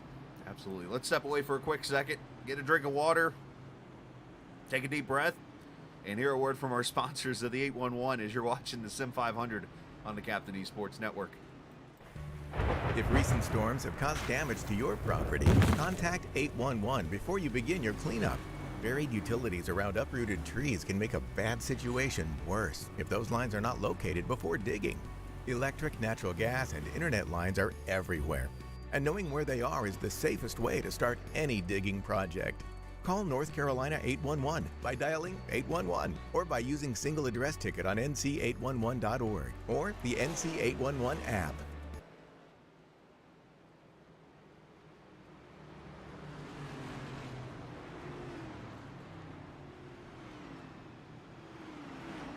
All right, back we are. 30 laps to go in our 4th caution as Kevin DeBrown went Spinneroonie over in turn 4. And it sets up a plethora of strategy here as Jose Gonzalez and Glenn Campbell have stayed out. Now, my guess here is they do have 1 set of tires left. Yes. My guess here is that these 2 don't feel comfortable that they're going to win this race with the same strategy as the others. So they're probably saving these tires for later. Not to mention some of these other cars. Kevin Stone, Stoney Benfield, Pedro Mojica, Donnie Leah, Bentley Glazier, Chad Coleman. They still have a set of tires sitting there from the earlier situation with the less pit stops. So I think there's a lot to play for here in that situation. So that's why they've stayed out. Rivera, Hudson, Kevin Stone, your top 5. Benfield, Jatina, Kelly, Mojica, Leah, Glazier. You know what? I'm going to do it. For the sake of our fans and for the sake of this awesome racetrack, and thanks to frontstretch.com, let's turn it up. And I've been told actually to turn it up, so I'm going to turn it up just for them.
So a lot has happened there in the few laps. Pedro Ojica has gone to the lead. We've been about 3 or 4 wide throughout the field. We had a great save by Doy Woods. Other than that, nothing's happened. Nothing at all, except they're 4 wide out of 4. Incredible. Just incredible. The car is so loose up off the corner, and everybody is just wound tight all the way through, especially through the middle of the pack. We were watching the 2 drop. That strategy did not play for him as he didn't take tires, but maybe later if there is a caution, and oh, Chris, I think there's going to be one. I just watched the 41 of E.J. O'Rourke put a piece of paper between he and Glenn Campbell is now starting to slide through the field there. I close my eyes every time they come up off the corner. They're both running 4 wide and completely sideways. Sooner or later, somebody's going to lose this. Look who's third. Josh Parker, who just ran the fastest lap of this race, all of a sudden shows up. Ooh. Just no space between these guys as they operate. Incredible. That's what this league's all about. This is the fantastic racing we always talk about. This racetrack. Well, that too. Well, I got We an used idea. to run race for victory at this racetrack because this is just the way it runs. Everybody has such a blast at this track. Hey, I got an idea. Let's sell the track for $544 million, or at least part of it, and never. Need an Amazon warehouse. Oh! Gillenwater almost made contact with Comstock there. Right. Yeah, that's what I said. Every time they come by us here on the front straight. Incredible. Up front, though, they've kind of spaced themselves out, and everybody just kind of running their own lane, searching for clean air as they run through. The top 10 are nose to tail going down the back straightaway. They've pretty much got things sorted out up front. Yeah, now you've got the fastest up here at the front. The guys that usually rise to the top. With that caution, that pretty much put them back in the catbird seat to win this race. And that's what you're seeing now. Mojica, Leah Parker, Chad Coleman, Tyler Dalton, your top 5. Bentley Glazier, Doy Woods, Wesley Donaldson having a, if you will, a career race in his short-term career here so far at Sim500, running 8th, EJ O'Rourke. And look at Doug Roth running 10th. 10th? Yep. What's up with the petty cars? Worn out surfaces. Remember Eric Jones? Yes. Yeah. Oh, battle here for the 6th position. You got Bentley Glazer driving down underneath Tyler Dalton, who, without a doubt, was going to win this race. Did anybody? That caution didn't come. Did anybody else just see the 4 wide? Back here, they're 4 wide in the middle of 3 and 4. They're 5 wide in the middle of 3 and 4. For 27th place. Yeah.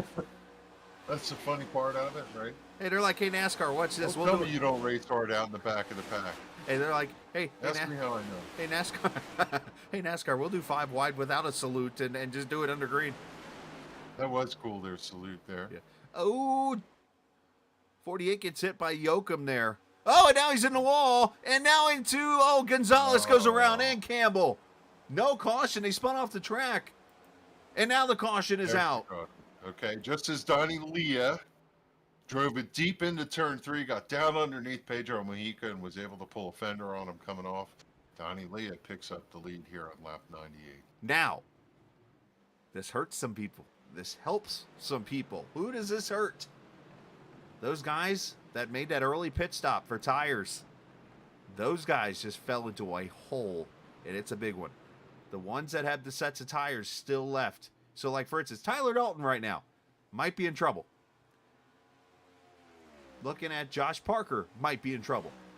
So this is, we're at to see how this goes, because we're going to see cars back on pit road, I think, right here. Fastest car on the track all race has been the 28th position, number 2 of Mike Kelly, and I'm pretty sure he has a set.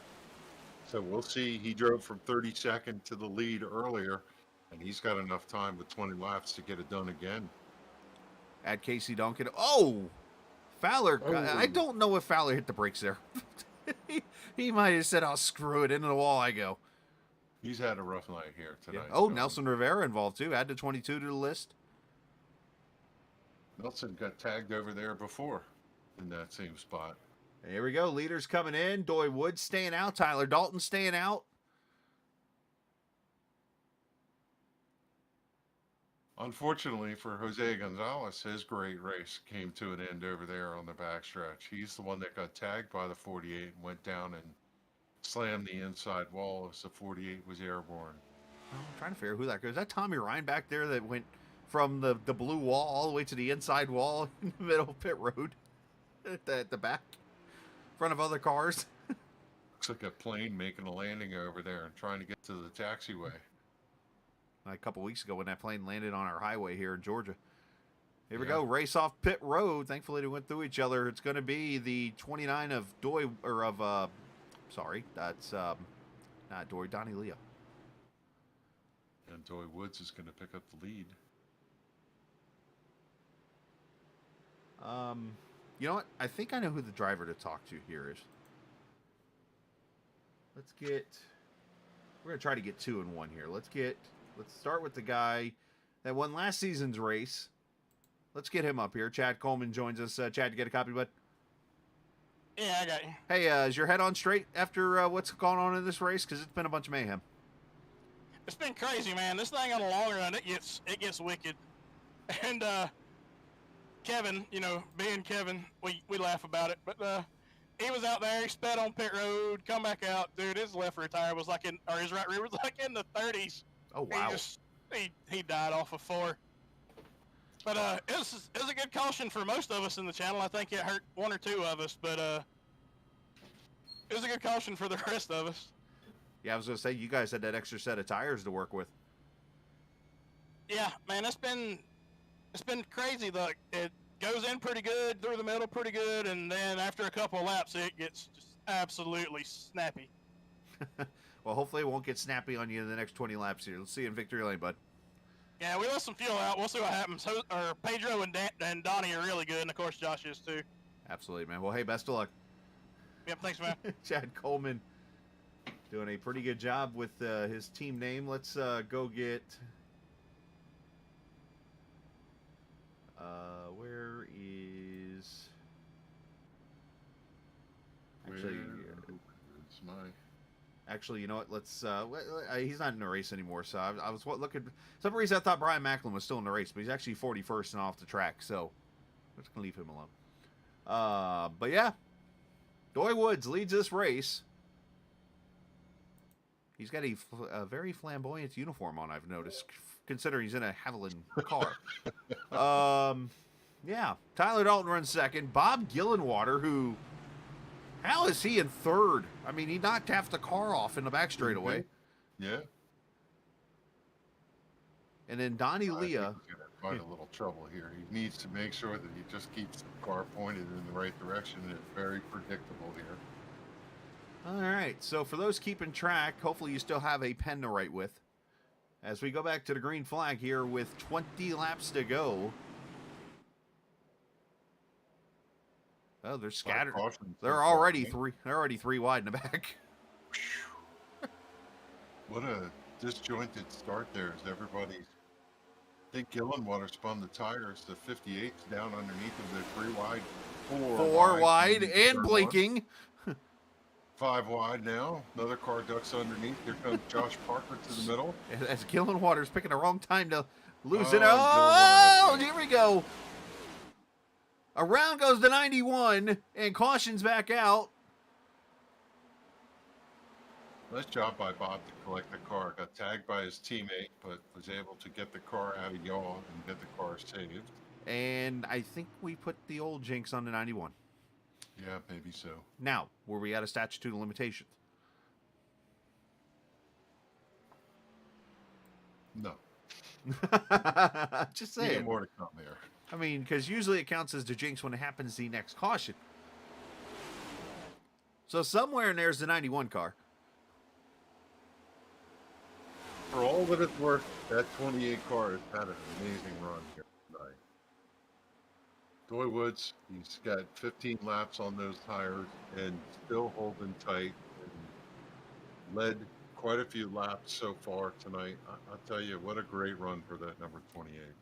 You know, Doy, must be something about this track, because he had a decent run last night, too, in the Grand National race.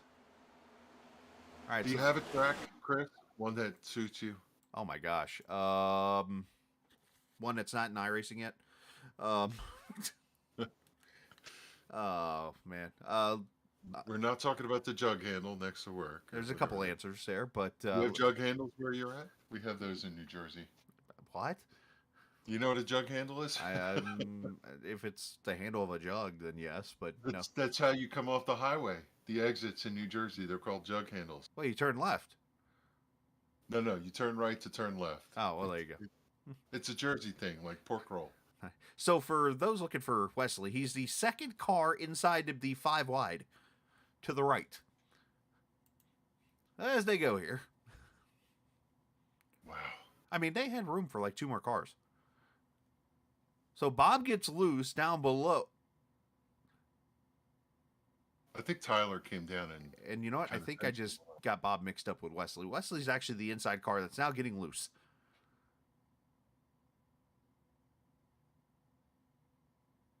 It is so hard to make time up out of turns on the bottom for sure. If There's just not enough banking in the racetrack down there. That could have been a lot worse. Without a doubt. So, to answer your question, by the way, Casey is throwing a Doc Hudson reference at you now. So, good job. Now you've got now we have a Hudson Hornet reference in this series tonight. Did we confuse you? I'm just trying to dig as to where Mike Kelly is. Oh, That's I all. see. Sorry, I was No, preoccupied. Now, 20th. Yeah, 20th. Now, to answer your question, yes, I did before, but it's changed. Charlotte. There used to be a thing with me and Charlotte, and this was even the new build now, Charlotte. Last season, I was leading the 600-mile race at like lap 3 something before some insert name here decided to just turn off the track in the middle of the track off turn 4 to come to pit road, and guess who clobbered him? But lately, I really like the new Texas on iRacing because you can actually run multi-groups unlike real life. But the track I've seen to have the most success in when it comes to league racing is become Chicagoland. Yes, Chicago. And I don't know why, but Chicago for some reason. Parlay this Chris into. Sometimes the track just suits you. Right. I don't know what it is, right? But you know that feeling is what I'm saying. I mean, I took tires in an ARCA race recently and won the race. And it was like, I think it's my 3rd or 4th league win at that track. I don't think I have more than one at any other track. So. I mean, but with 17 lap old tires versus 6, 8, 5 for some of these guys, Dorwood still has a chance at this. And if there's a run of cautions, he's out front. You know, he could race himself out front of this thing and get himself a win. So all kinds of stuff is about to happen though here. So they're about to go back to green. I'm going to take a name in the series and I'm going to put a pun into it, just so I can cover up the language I really want to say here. But the Van Schaik is about to hit the fan. Yes. I'm just looking at these interesting names in the middle of this next year. Tony Benfield running 18th. You see the 4 of Gillenwater still hanging in there, 15th. There's, I mean... 15 of Joe Hudson running 14th. 43 still having a good run. There is a slight super speedway feel here right now. And what I mean by that is, like, if you're on the lead lap, you can win this race right now. Yeah, even from like 12th or 15th. John Higdon quietly running down there in the 10th position in that GT Ford Mustang. He's having a quiet, good race. Here's a question that I can't help but wonder. Is there somebody down there that has a set of tires still sitting in the pits that we don't know about? Yeah, hard to say. Anyways, as you see, Yeah, Josh Brian Parker. No kidding. Josh Parker's gone to the lead of this race. He was involved in the first wreck, we'll say. It wasn't the first caution, the first wreck of the afternoon. And now is driven from 40th to 1st in this race. I tell you, the guy who's on kill down there is Donnie Leo on the bottom. He is really hustling that car in that bottom groove. They're 3 wide down the back. Oh, the wrecking Jatina is around. Wesley Donaldson's no. around. Ooh, some big hits over Glenn there. Campbell. They're not supposed to do that. Nope. And I saw, I think it was Scott Stenzel. How many times tonight it's looked like he's got like a hornet's nest of bees or something in his car while he's driving. Yeah, that was just Justina sandwich over there between Stenzel and Oh, they're 4 deep here. car. Beasley. You know, it's funny. I actually posted something in the chat this week to the league about sending me some highlight video of Richard Beast. It's like everybody going to the infield. I posted a thing in there about, hey, I would like to, I haven't told them why, but the reason why I've asked about them sending highlight videos to me is I want to make an intro video for the league. This race alone might take care of it for me. Yeah. Watch everybody just dive to the infield like a fire drill. Scatter. Now we're getting to it, right? We're 12 laps in. We're going to be 10 laps in going back to the finish here. And these drivers now, they're looking for track position. Nobody's going to pit and give up anything. And if you're in this top 10, you're going to hustle for every single slot you can going to the finish. If you're in this top 5, you're thinking win. You got David Comstock sitting there in 6th position.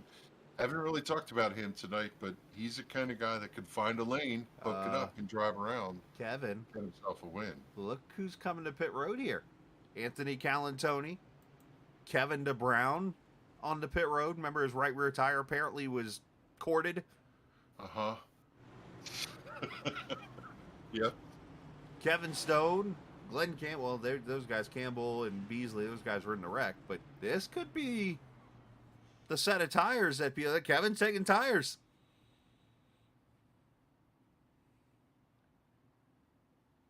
This is what I was just saying. Like, who's playing possum with us, if you will? Rest in peace, George Jones. So I got to ask you. You've been around here a lot longer than I have. All right, this is my second season now with the league. Of course, first full season with the Cup cars, as we're watching people blink out there like Christmas trees. Is this up there with one of the like craziest and best races this league's had? And granted, this league has probably had numerous great races. Yeah, I'll tell you, these guys, they know how to put on a race. A racetrack like this just lends to the competition. What is hard to imagine, and you heard Chad Coleman talk about it, how hard these cars are to drive. Yeah.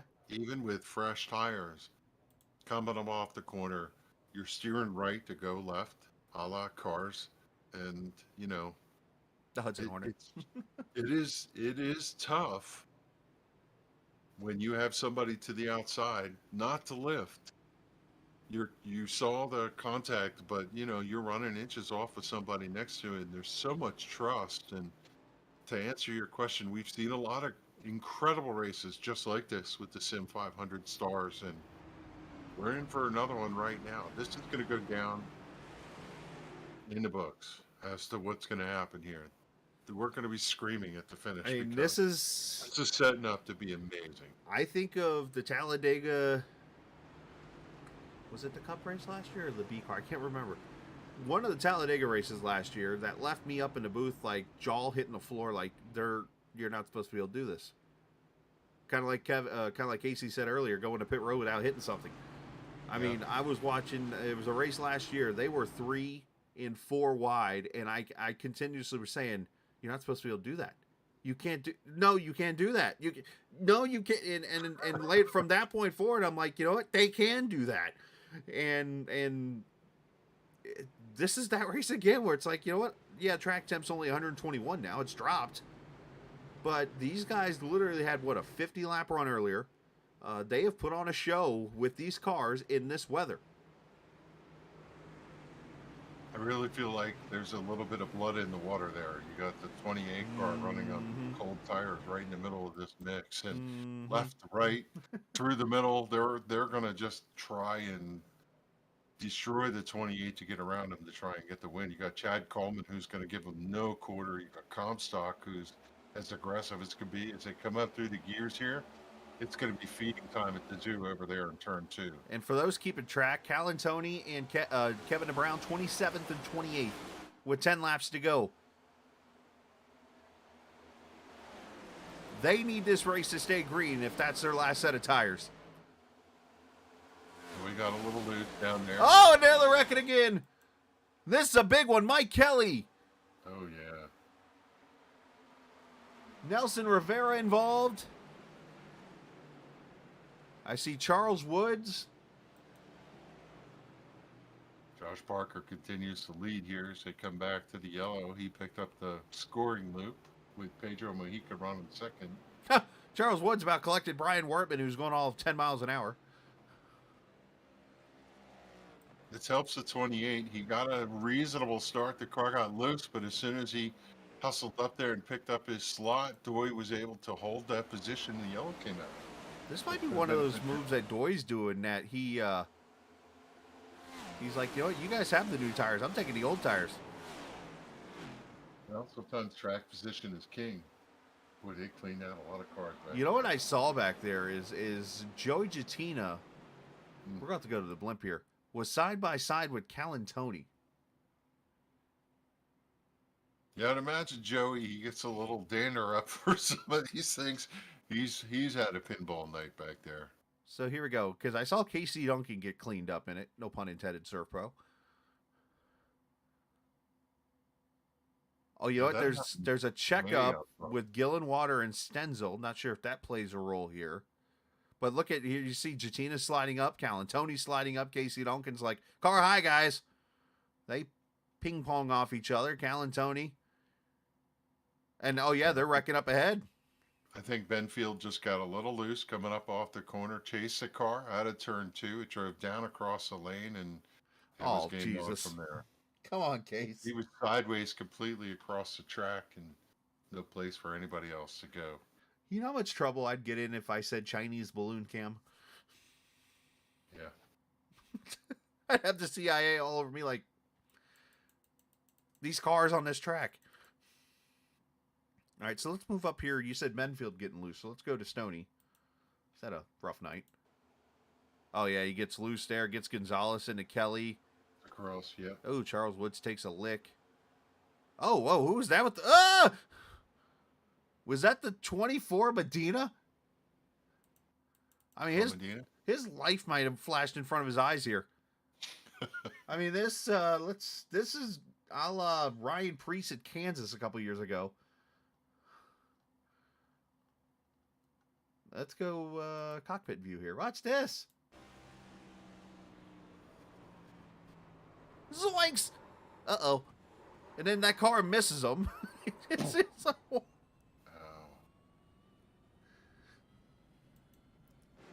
All right. No need for anybody to be stressed. It's fun. They're having fun. This is great. I mean, it's the end of the race. You got to go get what you can get here. Look at those mountains. Yeah, United Rentals turn for troops number 81. Josh Parker leading the way here as the laps are ticking off, working 113, crossing the stripe to 114. To his outside, he's got Pedro Mojica, who I think is going to be the sleeper this year. He's the force that from his consistency and the speed that he's gained, he's going to benefit the most with Daniel Buckingham graduating to the NASCAR Coca-Cola Series.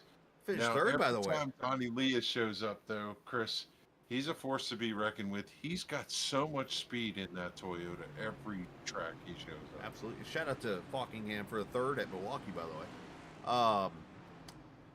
I'm a little baffled. You just called Mojica a sleeper. Well, he's one of those guys that kind of runs under the radar. He's not winning every week or whatever, but he's Mr. Consistency. But I think he's going to rack off a bunch of wins this season. Well, something tells me you got a little secret about him, too, that you haven't shared yet. I just think there's certain times when you reach your peak, and I think he's there. It's funny to call a veteran like him somebody who has not reached its crescendo, but this is the year. I think you could see it building through the last couple seasons. His consistency. What's different is that he has figured out every track. Every week he comes in, he's running in this top 5. When you do that, you're the man. Well, I was more talking about what he does for a living. The secret you're holding. Oh, that right. we haven't talked about yet. But anyway, 6 laps to go. By the way, I'll have whatever. Something about sim driving for somebody. I don't know. But by the way, I'll have what you're having. Green flag. 6 laps to go. A little bit of mead. I heard that pouring, and I'm like, man. Okay, Parker is able to get out. He's got a car length over Mojica as they streak off a turn 2. It's side by side, sideways. Oh. Donnie Lee has got to catch the car. He turned it down though, didn't collect it. Comes the 13 to the bottom, side draft. Where'd he come from? Where did the 28 land? That's the question. He slid Eighth back now. to 8, 6. 8th, here comes Mons to the outside. Bentley Glazier. Where'd he come from?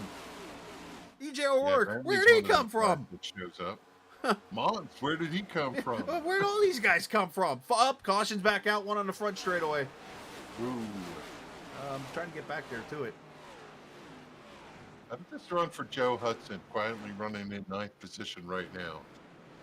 There, I'm trying to find who it is. It's the one thing that I got to figure out with this timing and scoring thing. It's Ron Holyfield, by the way. Is how to get to the car that's spinning. Because, like, if I don't know who it is, I'm clicking cars trying to figure out who it is. I'm going to fire my producer. Anyways, Ron Holyfield's While you were picking that up, Joe Hudson upgraded his gear, and he's made a significant improvement this year. Oh, what in the world?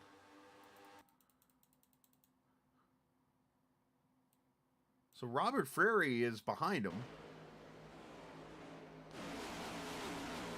And, well...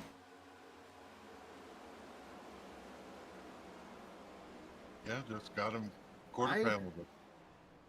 I don't want to say there's any suspicion to that one, but, I mean, got left hooked.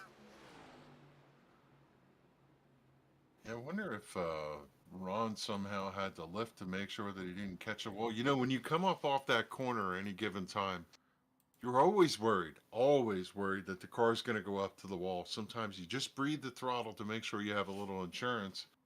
77 did not breathe the throttle that time. Well, when I'm go back, let's go back a whole entire lap here and see if something took place.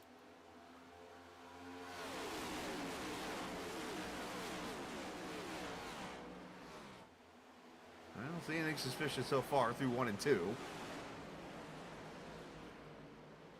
By the way, our viewer count just, like, jumped.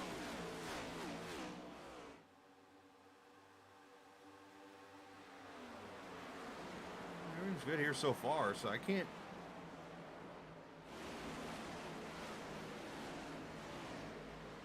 Yeah, I think, again, you know, sometimes you come up out of that corner and you just want to make sure you don't pancake the car against the wall.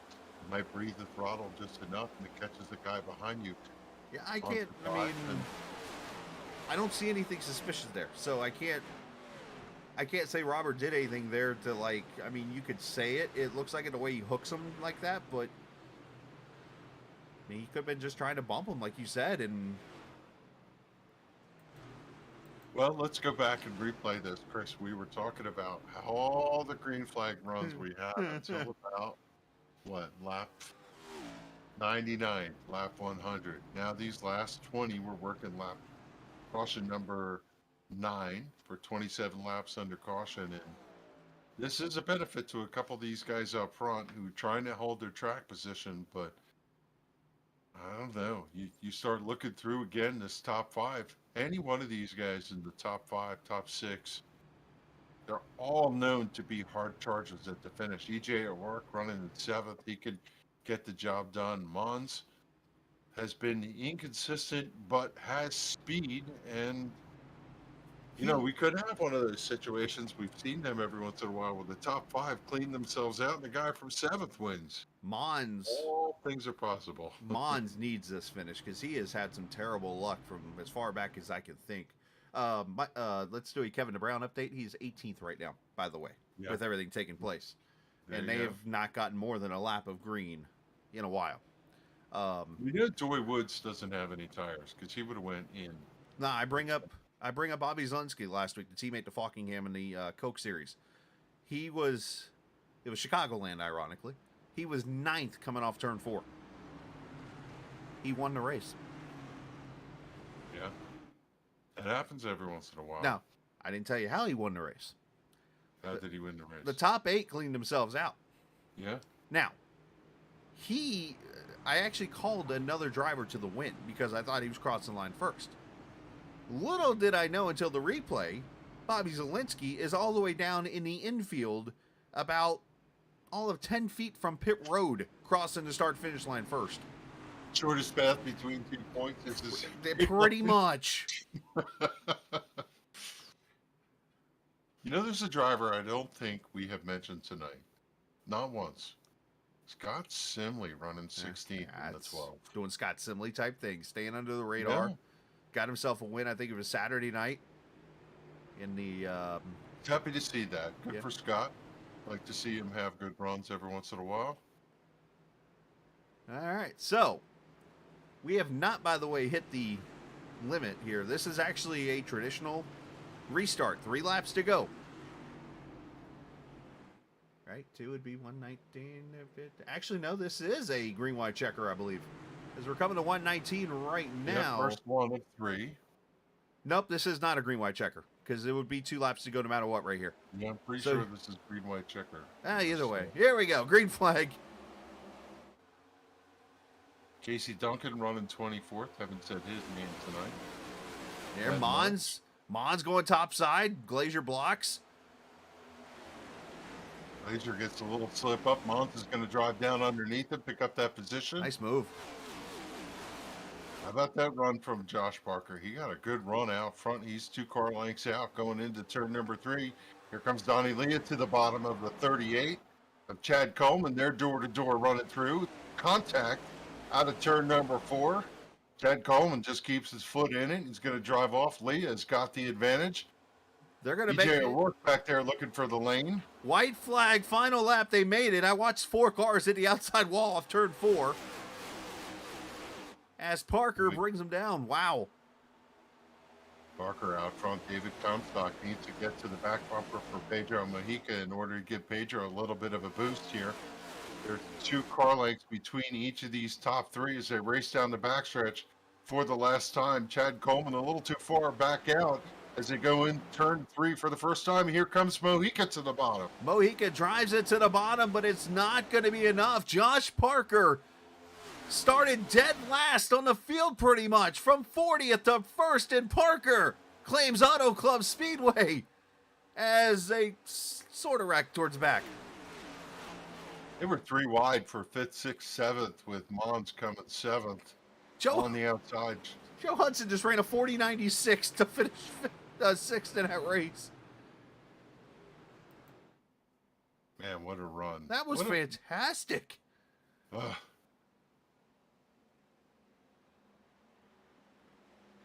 Got to give it to the Turns for Troop United Reynolds Ford for Josh Parker. What a run as he gets a little bag. And Chad Coleman, how about the run that Chad had side by side with the 29 going through?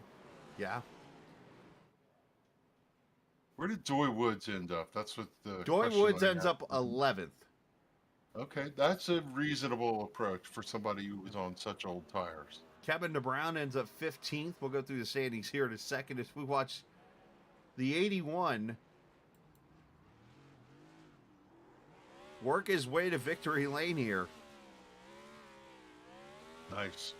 Nice job for Josh Parker. Good strategy, good speed.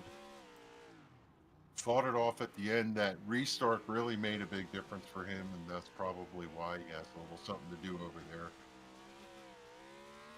on the logo. Yeah, so they all pitted at lap 99 under that caution up front when Gonzalez and Rivera and those guys pitted. Really nice effort for Joe Hudson finishing 6th there at Yeah. that number 15. Good for him. think Parker's happy. I think he's happy. He's just laying the bird You know what? out. When you have a race that's this competitive and in the end you come out on top, you can't help but be happy about the result. Oh, right? absolutely. Because it was a long day's work for these guys. A lot of laps at 120 laps. And if you come out to win here in the final race of Auto Club Speedway on the sim, Well, that's let's a pretty good day's effort. let's hope it stays on the sim. Let's I'm trying to, as while you were talking there, I'm trying to sort through here and see if I could find the pass that he made, because I'm like literally trying to remember. We've had so much happen there at the end. Just a lot of great action and just things happening. I mean, people trying to get the best of what they could get, all the different tire strategies and stuff. Fantastic racing. Let's see, I'm at lap 101 now. As I'm scrolling through to try to find this pass for the win. It was, using the word I used before, a bipolar kind of race, right? We ran green all the way through to about 100 laps, and then it was game on. Little WWF there at the end for the 9 cautions, but still everybody just trying to hustle to get whatever they could in that last run. And in the end, it was Josh Barker coming away with the win over Pedro Mojica and David Comstock. And I'll tell you, I'll take a race like that every day. I just I'm want fine to with see everybody run as hard as they can to the finish to see if they can get the win. And it was Pedro and Josh duking it out there at the end. Yeah, it was a fantastic race. I mean, you're going to have these kind of things. I mean, even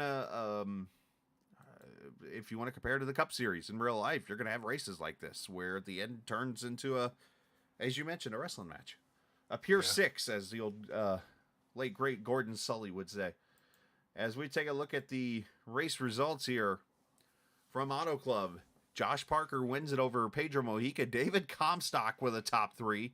Chad Coleman finishes 4th. Donnie Leah ends up 5th, with Joe Hudson finishing in the 6th position. Justin Mons ends up 7th, with EJ O'Rourke finishing 8th. Bentley Glazier 9th. And look at Tommy Ryan back to a top 10 tonight. It's a good run for him. Nice. As let you go through the next 10. Yep, Doy Woods finishes 11th. Tyler Dalton holds on for 12th. Woulda, coulda, shoulda for Tyler. 13th for John Hagman. Doug Roth comes home with a solid top 15. 14th for Doug. 15th for Kevin DeBrown. Charles Van Schaik gets a solid 16th place finish. 17th tonight for Richard Beasley. Michael Kelly, not the result he wanted as fast as he was. 18th. 19th for Eric Arnold, and it's Anthony Calantoni. Outside row 10, 20th. Yeah, for Callan. the number 4. 21st, Nelson Rivera. He was involved in a lot of action. Bob Gillenwater was looking good there for a little bit, and unfortunately his luck ran out on him. Casey Duncan, 23rd. Joey Jatina, unfortunately involved in some accidents there. And then a couple Scots, 25th and 26th. Jose Gonzalez, he took a lick to the wall a couple times, 27th. Kevin Stone, we thought looked good for a little bit. Unfortunately struggles to a 28th in the end. 29th goes to the Gerald Livingston car, and Glenn Campbell, who looked good for a while, ends up 30th. Yeah, 31st for Brian Wortman. Charles Wood's going to be 32nd. 33rd for Wesley Donaldson. He had a great run tonight. Didn't get the results he wanted. Jose Medina, Jeff Ryan, Stoney Benfield, Robert Priory III. It'll be Ron Hulliford, 38. 39th for Randy Yoakum, and John Fowler, who had a rough night, finishes 40th. 41st, 42nd, and 43rd on the grid ends up being Brian Macklin, Mike Montesi, and Doug Sigmund. Jimmy Coleman actually ran a couple laps. He's 44th, we'll call it. And Derek Myers, unfortunately, did not make the start of the race in the, I guess what we could have called a 45-car grid in the end, but it comes out to be 44 when it was all said and done. I think we're ready to talk to some drivers, potentially. One quick note on Yep. that finish. From 1st to 41st for Brian Macklin. Won the race at opener at Daytona, 41st here tonight. Somebody predicted that. That's the pattern for him. Wins a race and then really has awful luck the following week. Well, hit him again. That's never what you want to see. All right, let's talk to drivers here. We got plenty to talk about here, so we like to do a little extended pre-race show, if you will. talk to a bunch of the drivers in the action here. As Josh is up here hanging out, but Josh, we're going to save you here. So take a breath, go get a drink of water, whatever you got to do. Let's get David Comstock up here, third place finisher for the number 13. David, where did you come from? Back half of the field, because I was crap during the race, that long green flag run. Well, it worked out for you, my man. You definitely worked the strategy out. Talk about working your way through the field there and getting a P3. Yeah, after we had the green flag cycle of pit stops, I think some guys that had pitted early were pitting around that lap 70 mark, and then we got that yellow a few laps after or something. I think it was right around 33, 34 to go. So they were kind of marred back a little bit, and I think they were out of tires as well. Or no, they had another set, and I think they used it when we got like 20 to go. But yeah, I was able to kind of, I guess, leapfrog them and then get a fresh set of tires. And then, you know, this thing was so loose for me, so I had to play with the fuel to get the weight balance to my preference with what felt comfortable for me, because I couldn't pick the gas up. I had no drive off the corner, so that's what hurt me. I can stay pretty decent on times, but it's just so much dirty air with where I was at. I definitely needed a balance change, and that's what helped me out on those, especially on those restarts. Got some luck on restarts. I was able to find some holes and be able to make some ground up through the field, leapfrog people on those restarts, and everybody's clustered up. That's where you got to make. That's where you make all that ground, that time up to the field, is just trying to just get through people on restarts and going where they're not. So that's kind of what I did a couple of times and worked out, where I kept getting the outside as well on some restarts. And next thing I know, I'm running around near the top 5, and I'm like, I didn't see myself at all around here midway through the race. I'm thinking I might be lucky to get a top 20. And it definitely worked out, man. You had those cautions at the end. I know it's something like nobody wants, obviously, is to have a bunch of cautions there at the end. But when you have a field like this, on a track like this, a track that's some, 6-7 lanes wide, with all the different tire strategies, is it a surprise to see it go the way it did there at the end? It did. I didn't think that we'd have so many yellows at the end. You know, we had a few kind of spread out at the first quarter of the race, or first third, but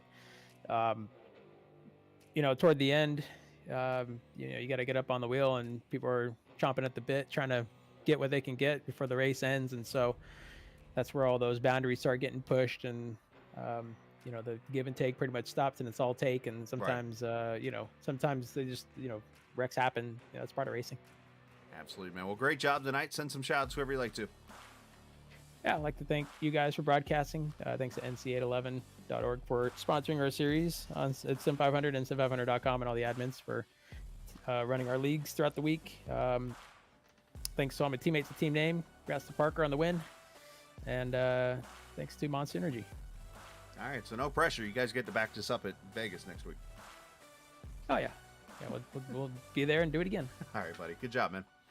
Thanks. Absolutely. That is the 13, David Comstock, finishing in the 3rd position this evening in the race. And Kevin, I'm sure he's pretty disappointed. He ran second a lot last night, trying to catch Thomas Lewandowski. Finally did and was able to pass him for the lead. But tonight it was a whole different strategy for Pedro Mojica. Yeah, second place finish for Auto Club Speedway in the final showing here as Pedro Mojica. Boy, that was a long night for you guys. How about that finish for you? No, that was good. It was a good finish, especially for how off strategy we were most of the race. I got a little nervous there in the middle of the race. I was thinking we were gonna go green the rest of the way, but you know, actually Josh was our biggest cheerleader in the group. He was pretty confident. He was the one that really got us all on the same strategy, all pulling the rope at the same direction. And yeah, the yellow came out, and we were on the good end of the stick at the end of the race there. So I guess in hindsight, over like the entire race, like, it's really good to come home second. We had a chance to win, so that's all you can ask for. You know, just ended up coming down to just being in the right lane on the restarts and you know, getting ahead. So I think there's it was like the, I don't know, 3rd or 4th to last restart where Dory was leading. I wish I would have had that one back. Maybe try to do something a little bit different, because yeah, once Josh got in front of me, then the yellows just kept coming out frequent enough to where I couldn't really do anything. So Tyler had you guys. He had the right strategy, and unfortunately the caution came out, and that parlayed to you guys having a chance to run this race. What were you doing coming off that final turn for the final few laps? Were you looking in rearview mirror, seeing if you can get a push? How could this have played differently that you could have gotten Josh at the finish? I mean, the last couple of restarts, me and Josh would pretty much get away from the field, so there wasn't really much hope I would get from behind. So like I said, it's just going back to the restart where Doy was the leader. If I would have ran a little higher, maybe in the corner in 1 and 2, maybe I would have got out of Doy's dirty air, and maybe could have got around the outside of him and not get bogged down behind him. That's really what ended up holding me back and losing me the race. And Josh had the bottom clear, so he was able to just do what he needed to do and get out ahead. So I mean, other than that, there's really not much else I could have done. So tonight's race had a mix of short runs, long runs, or whatever. Talk about how the car drove for you during the long runs, the short runs, track conditions out there tonight. It looked like you guys had your hands full.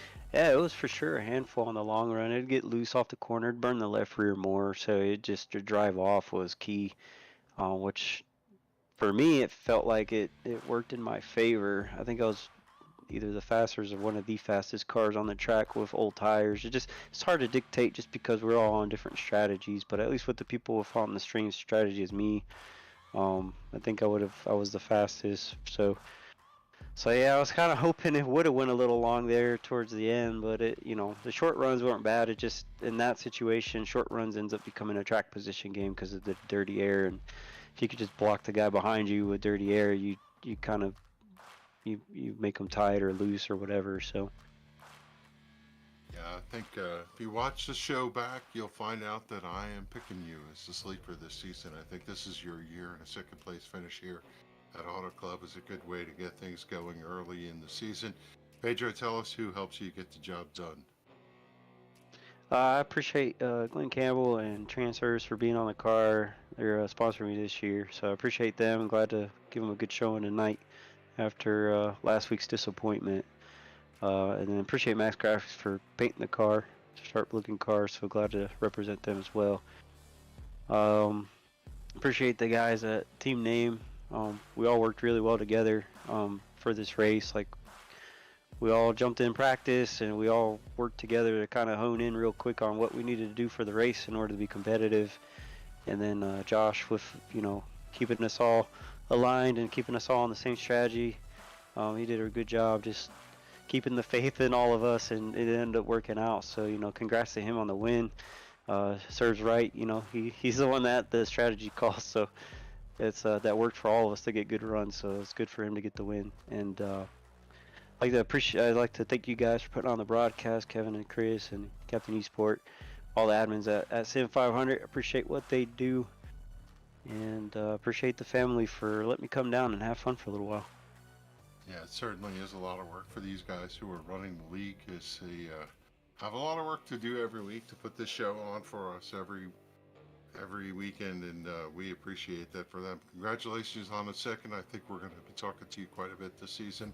Go enjoy that, and we'll turn it over to Chris, who's caught up with our winner, Josh Parker, down in Victory Lane. Absolutely. And Josh, I had to go back and review this because I'm sitting there like, okay.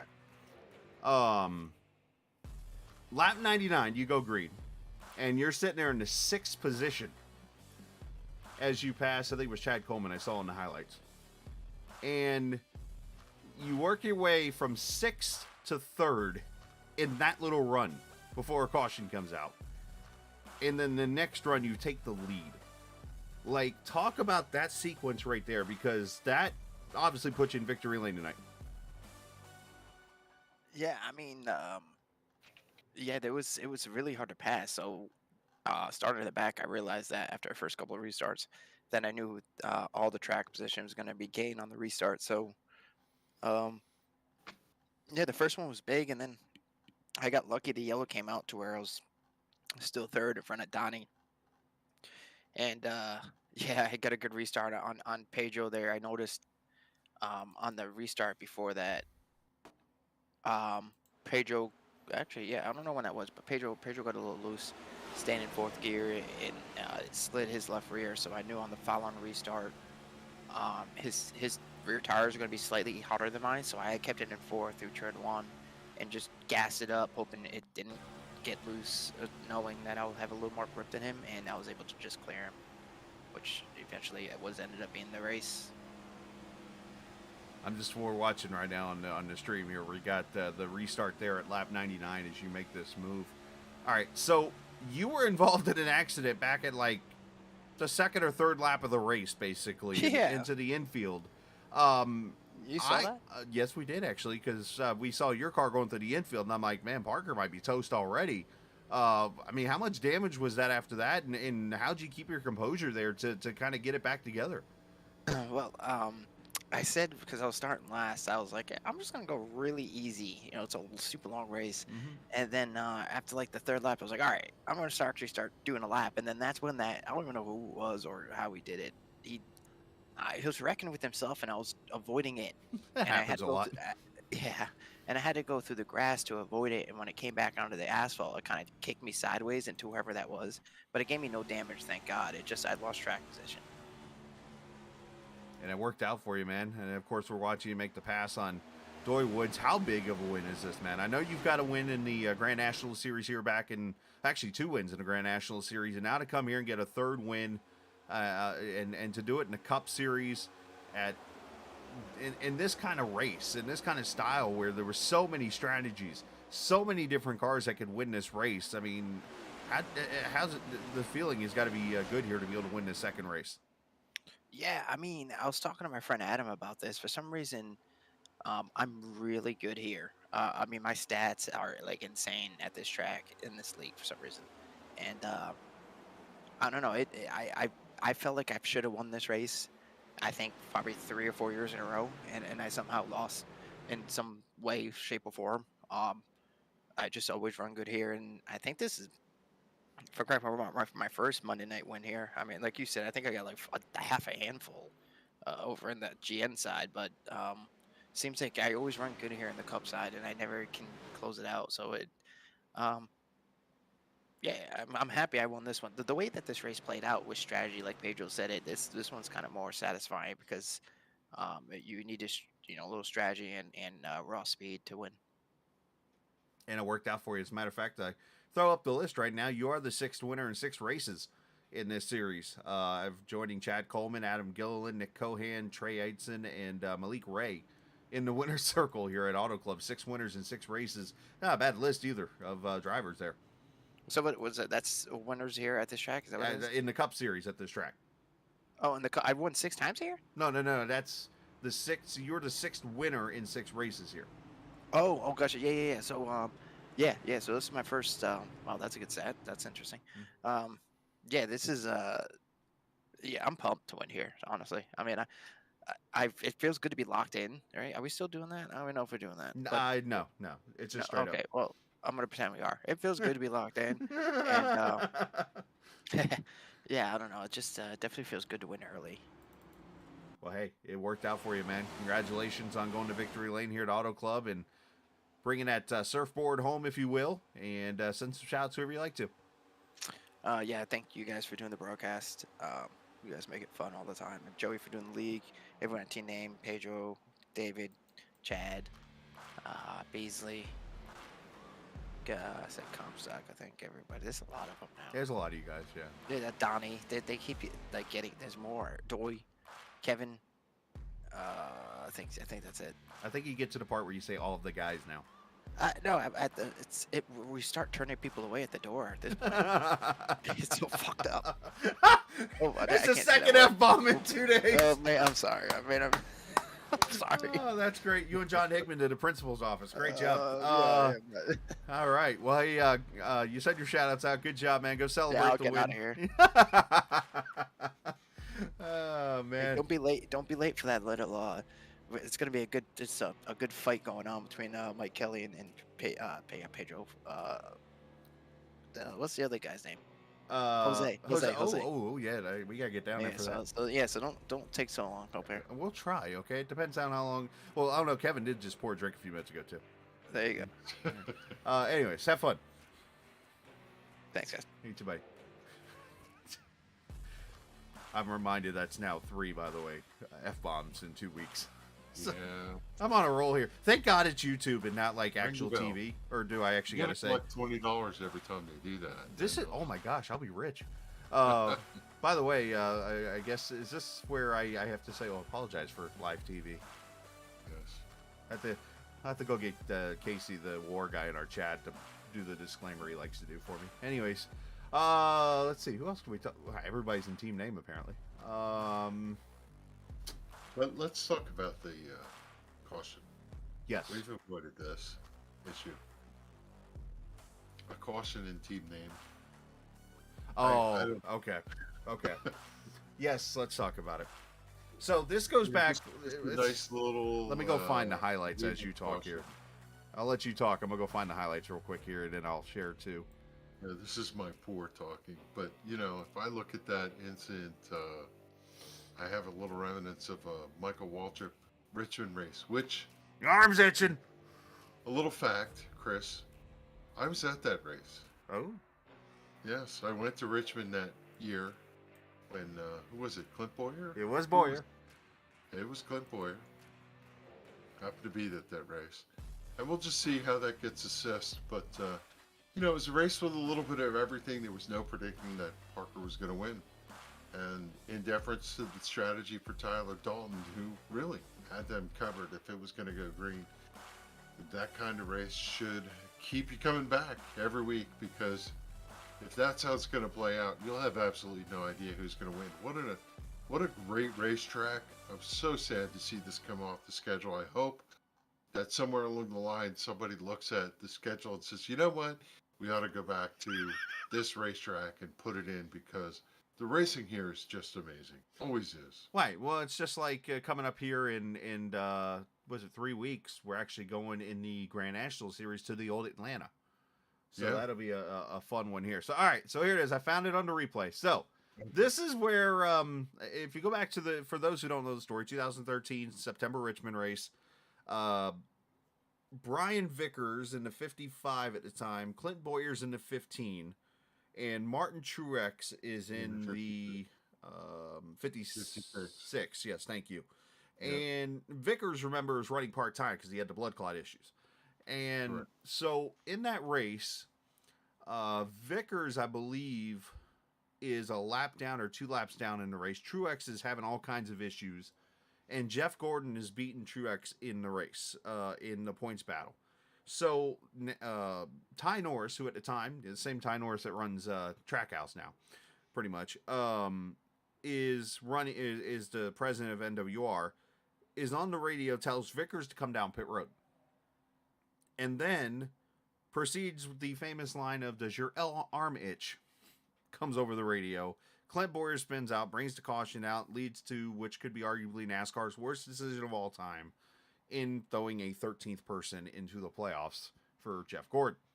So this is where this gets referenced because of this caution right here. All things are possible. We talked about how difficult it is to come up off the corner here, how loose the car gets or whatever, but just at the point of where he is and what happened, let's just say that all things are possible. And I'll give the benefit of the doubt Yes. on that one. Yeah. So, but it can Could be. his tire have been at 30%, like Chad told us? Yeah, that's possible. Right. So All things are possible. it is. So, but That's for the officials to figure out. But you know what? What it parlayed to, Chris? An amazing race. a great race. So, Chad, Chad told us what happened, and okay, we'll take it at face Yeah. value. I'm Tyler Dalton. I'm going to be disappointed in the way it goes, but the chances of them running green to the finish were pretty difficult anyway. And even though I witnessed it live, I kind of wonder where Josh Parker and the top 5 came from. It was tough to see how the complexity of the race benefited from the drivers who shuffled to the top at the end. It was difficult, and we got to see a great finish, and no taking away whether someone could call it what it was, but it is what it is. So But no, and until You scratch my head and wonder just a little bit. hey, we're media. We're supposed to cause controversy. Controversy creates ratings. Well, So. come back next week. All right, so let's see. Right? Yeah, no, Come back. you're absolutely right. So next week we go to the Las Vegas Motor Speedway, as we're now pretty much on schedule with the Cup Series and stuff. So next week, Las Vegas. Should be a fun race in the daytime again. We'll see a warm track. And you know what? Last season in the playoffs, Vegas was a fantastic race. So I'm looking forward to seeing that again. And looking forward to watching that track stretch out a little bit and the cars wear with tires and that kind of thing. So it's gonna be great racetrack. We're gonna continue the march through the season of some amazing races. And if you like this race, tell your friends. Come on back next Please week. do. We're gonna have a good show for sure. Yes, bring them back next Sunday night. It'll be the NC811 Grand National Series from Vegas. That'll be at 8:15 Eastern Time, and then we'll come back next Monday night and put the Cup Series on the track for great racing. So it should be a lot of fun come Sunday and Monday night here with Sim500. But Kevin, man, appreciate it. We're gonna go to bed. I am, and go see what's going on down in the Trouble Channel, and go from there. But 5 o'clock comes early, baby. no kidding on that one, especially after a 13-hour workday today. But no, hey, I appreciate your time, bud. Yep, had a blast. Absolutely. So Look forward to next week. before I do check out, I do want to share this photo. I think I'll be able to share this. I just had an idea come to my head here. Give me a second here, because before we sign off the air, Brian Wortman sent me a photo earlier today, and I brought this up last night on the broadcast. And I'm going to save the image really quickly. I think I can. He's a blast, Brian is awesome. Brian and I have raced on iRacing for over 10 years together. Good to hang out with Brian is a privilege. You want to hear some funny stories? Yeah. The backstory of NASCAR stuff too is unheralded. That guy. He and I could literally have a bet. Like, I think he and I could really have a great game of trivia between him and I. Like, I will argue. I feel like I have a really good knowledge of NASCAR of the past. But if there's anybody I will easily support and say, you know what, he knows more than me, it's that guy. He's like an insider. Yeah. With the history to back it up. Yes, sir. So this is called stalling, by the way, for those in broadcasting, or not in broadcasting. So the reason why we're stalling is because I'm pulling up this photo that I all of a sudden do not remember what I called. There it is. All right, so give me a second here. I'll fill the space and say there's a couple drivers who think this track owes them some. Somebody like Joey Jatina. So he had a faster car than his results. This photo on the stream. Looking forward to next week. This photo on the stream here that you're seeing is from the last race at Riverside, or not Riverside, but Ontario, which was like 1980, I think it was. So if you look in the background, you see all those mills. What a cool racetrack. Those mills are the location of Auto Club Speedway. Now. So There's how... a little something about those mills, do you know? Oh, well, well, you told me, but I'll let you spoil it out. Yeah, the Terminator movie was filmed in them. So there you go. So a little bit of history as we head out from Auto Club. So yeah, so just think, this was like 1980, I think this photo was. So just think that 17 years later, right over there, a racetrack would be built. And now, maybe last night was the last time you ever watched a real race there. So, which would be now 3, by the way, NASCAR tracks in 50 years in this area that lost racing. I predict in the next 5 years, they'll reinstantiate this Los Angeles market and they'll build something in the New York area. They're going to have a track in the New York market. Let me just... Had that track on Long Island at some point, and let me just talked about Trenton Speedway, but they're going to put a racetrack in New York somewhere. Let me just... Maybe a road course, which will make me groan, but... Let me plant this to you as we head out. Shoot. There's a track already in LA that I think you're going to see the next NASCAR race in LA at. And it's not the Coliseum. Irwindale? But I would put it like this. There's a pretty good open wheel race there every year. That's all I'm going to say. Okay. And it's not Laguna Seca, by the way. All right, I'm heading out. Enjoy the rest. All right. Yeah, thanks, man. Appreciate it, Kevin. But Thanks you for guys, hanging in there, everybody. absolutely. You guys enjoy the rest of your Monday night, and always remember this isn't just a game; it's iRacing. See ya.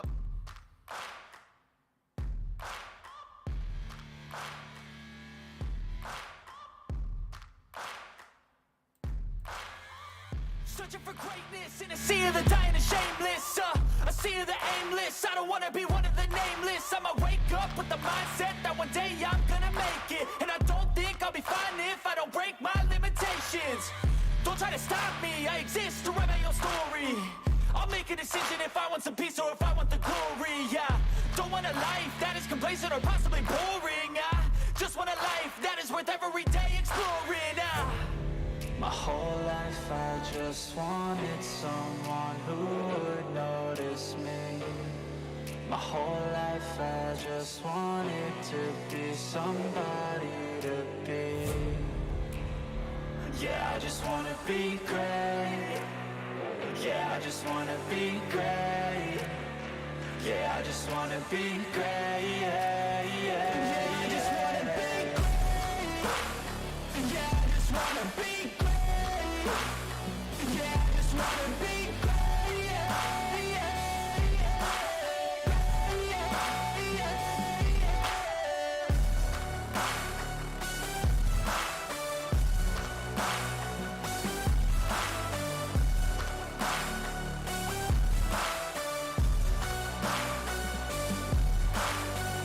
This is a statement to appreciate all that is vacant.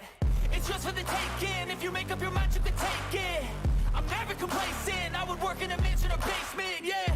There's no replacement for persistence, it's a patience, yeah. In this life,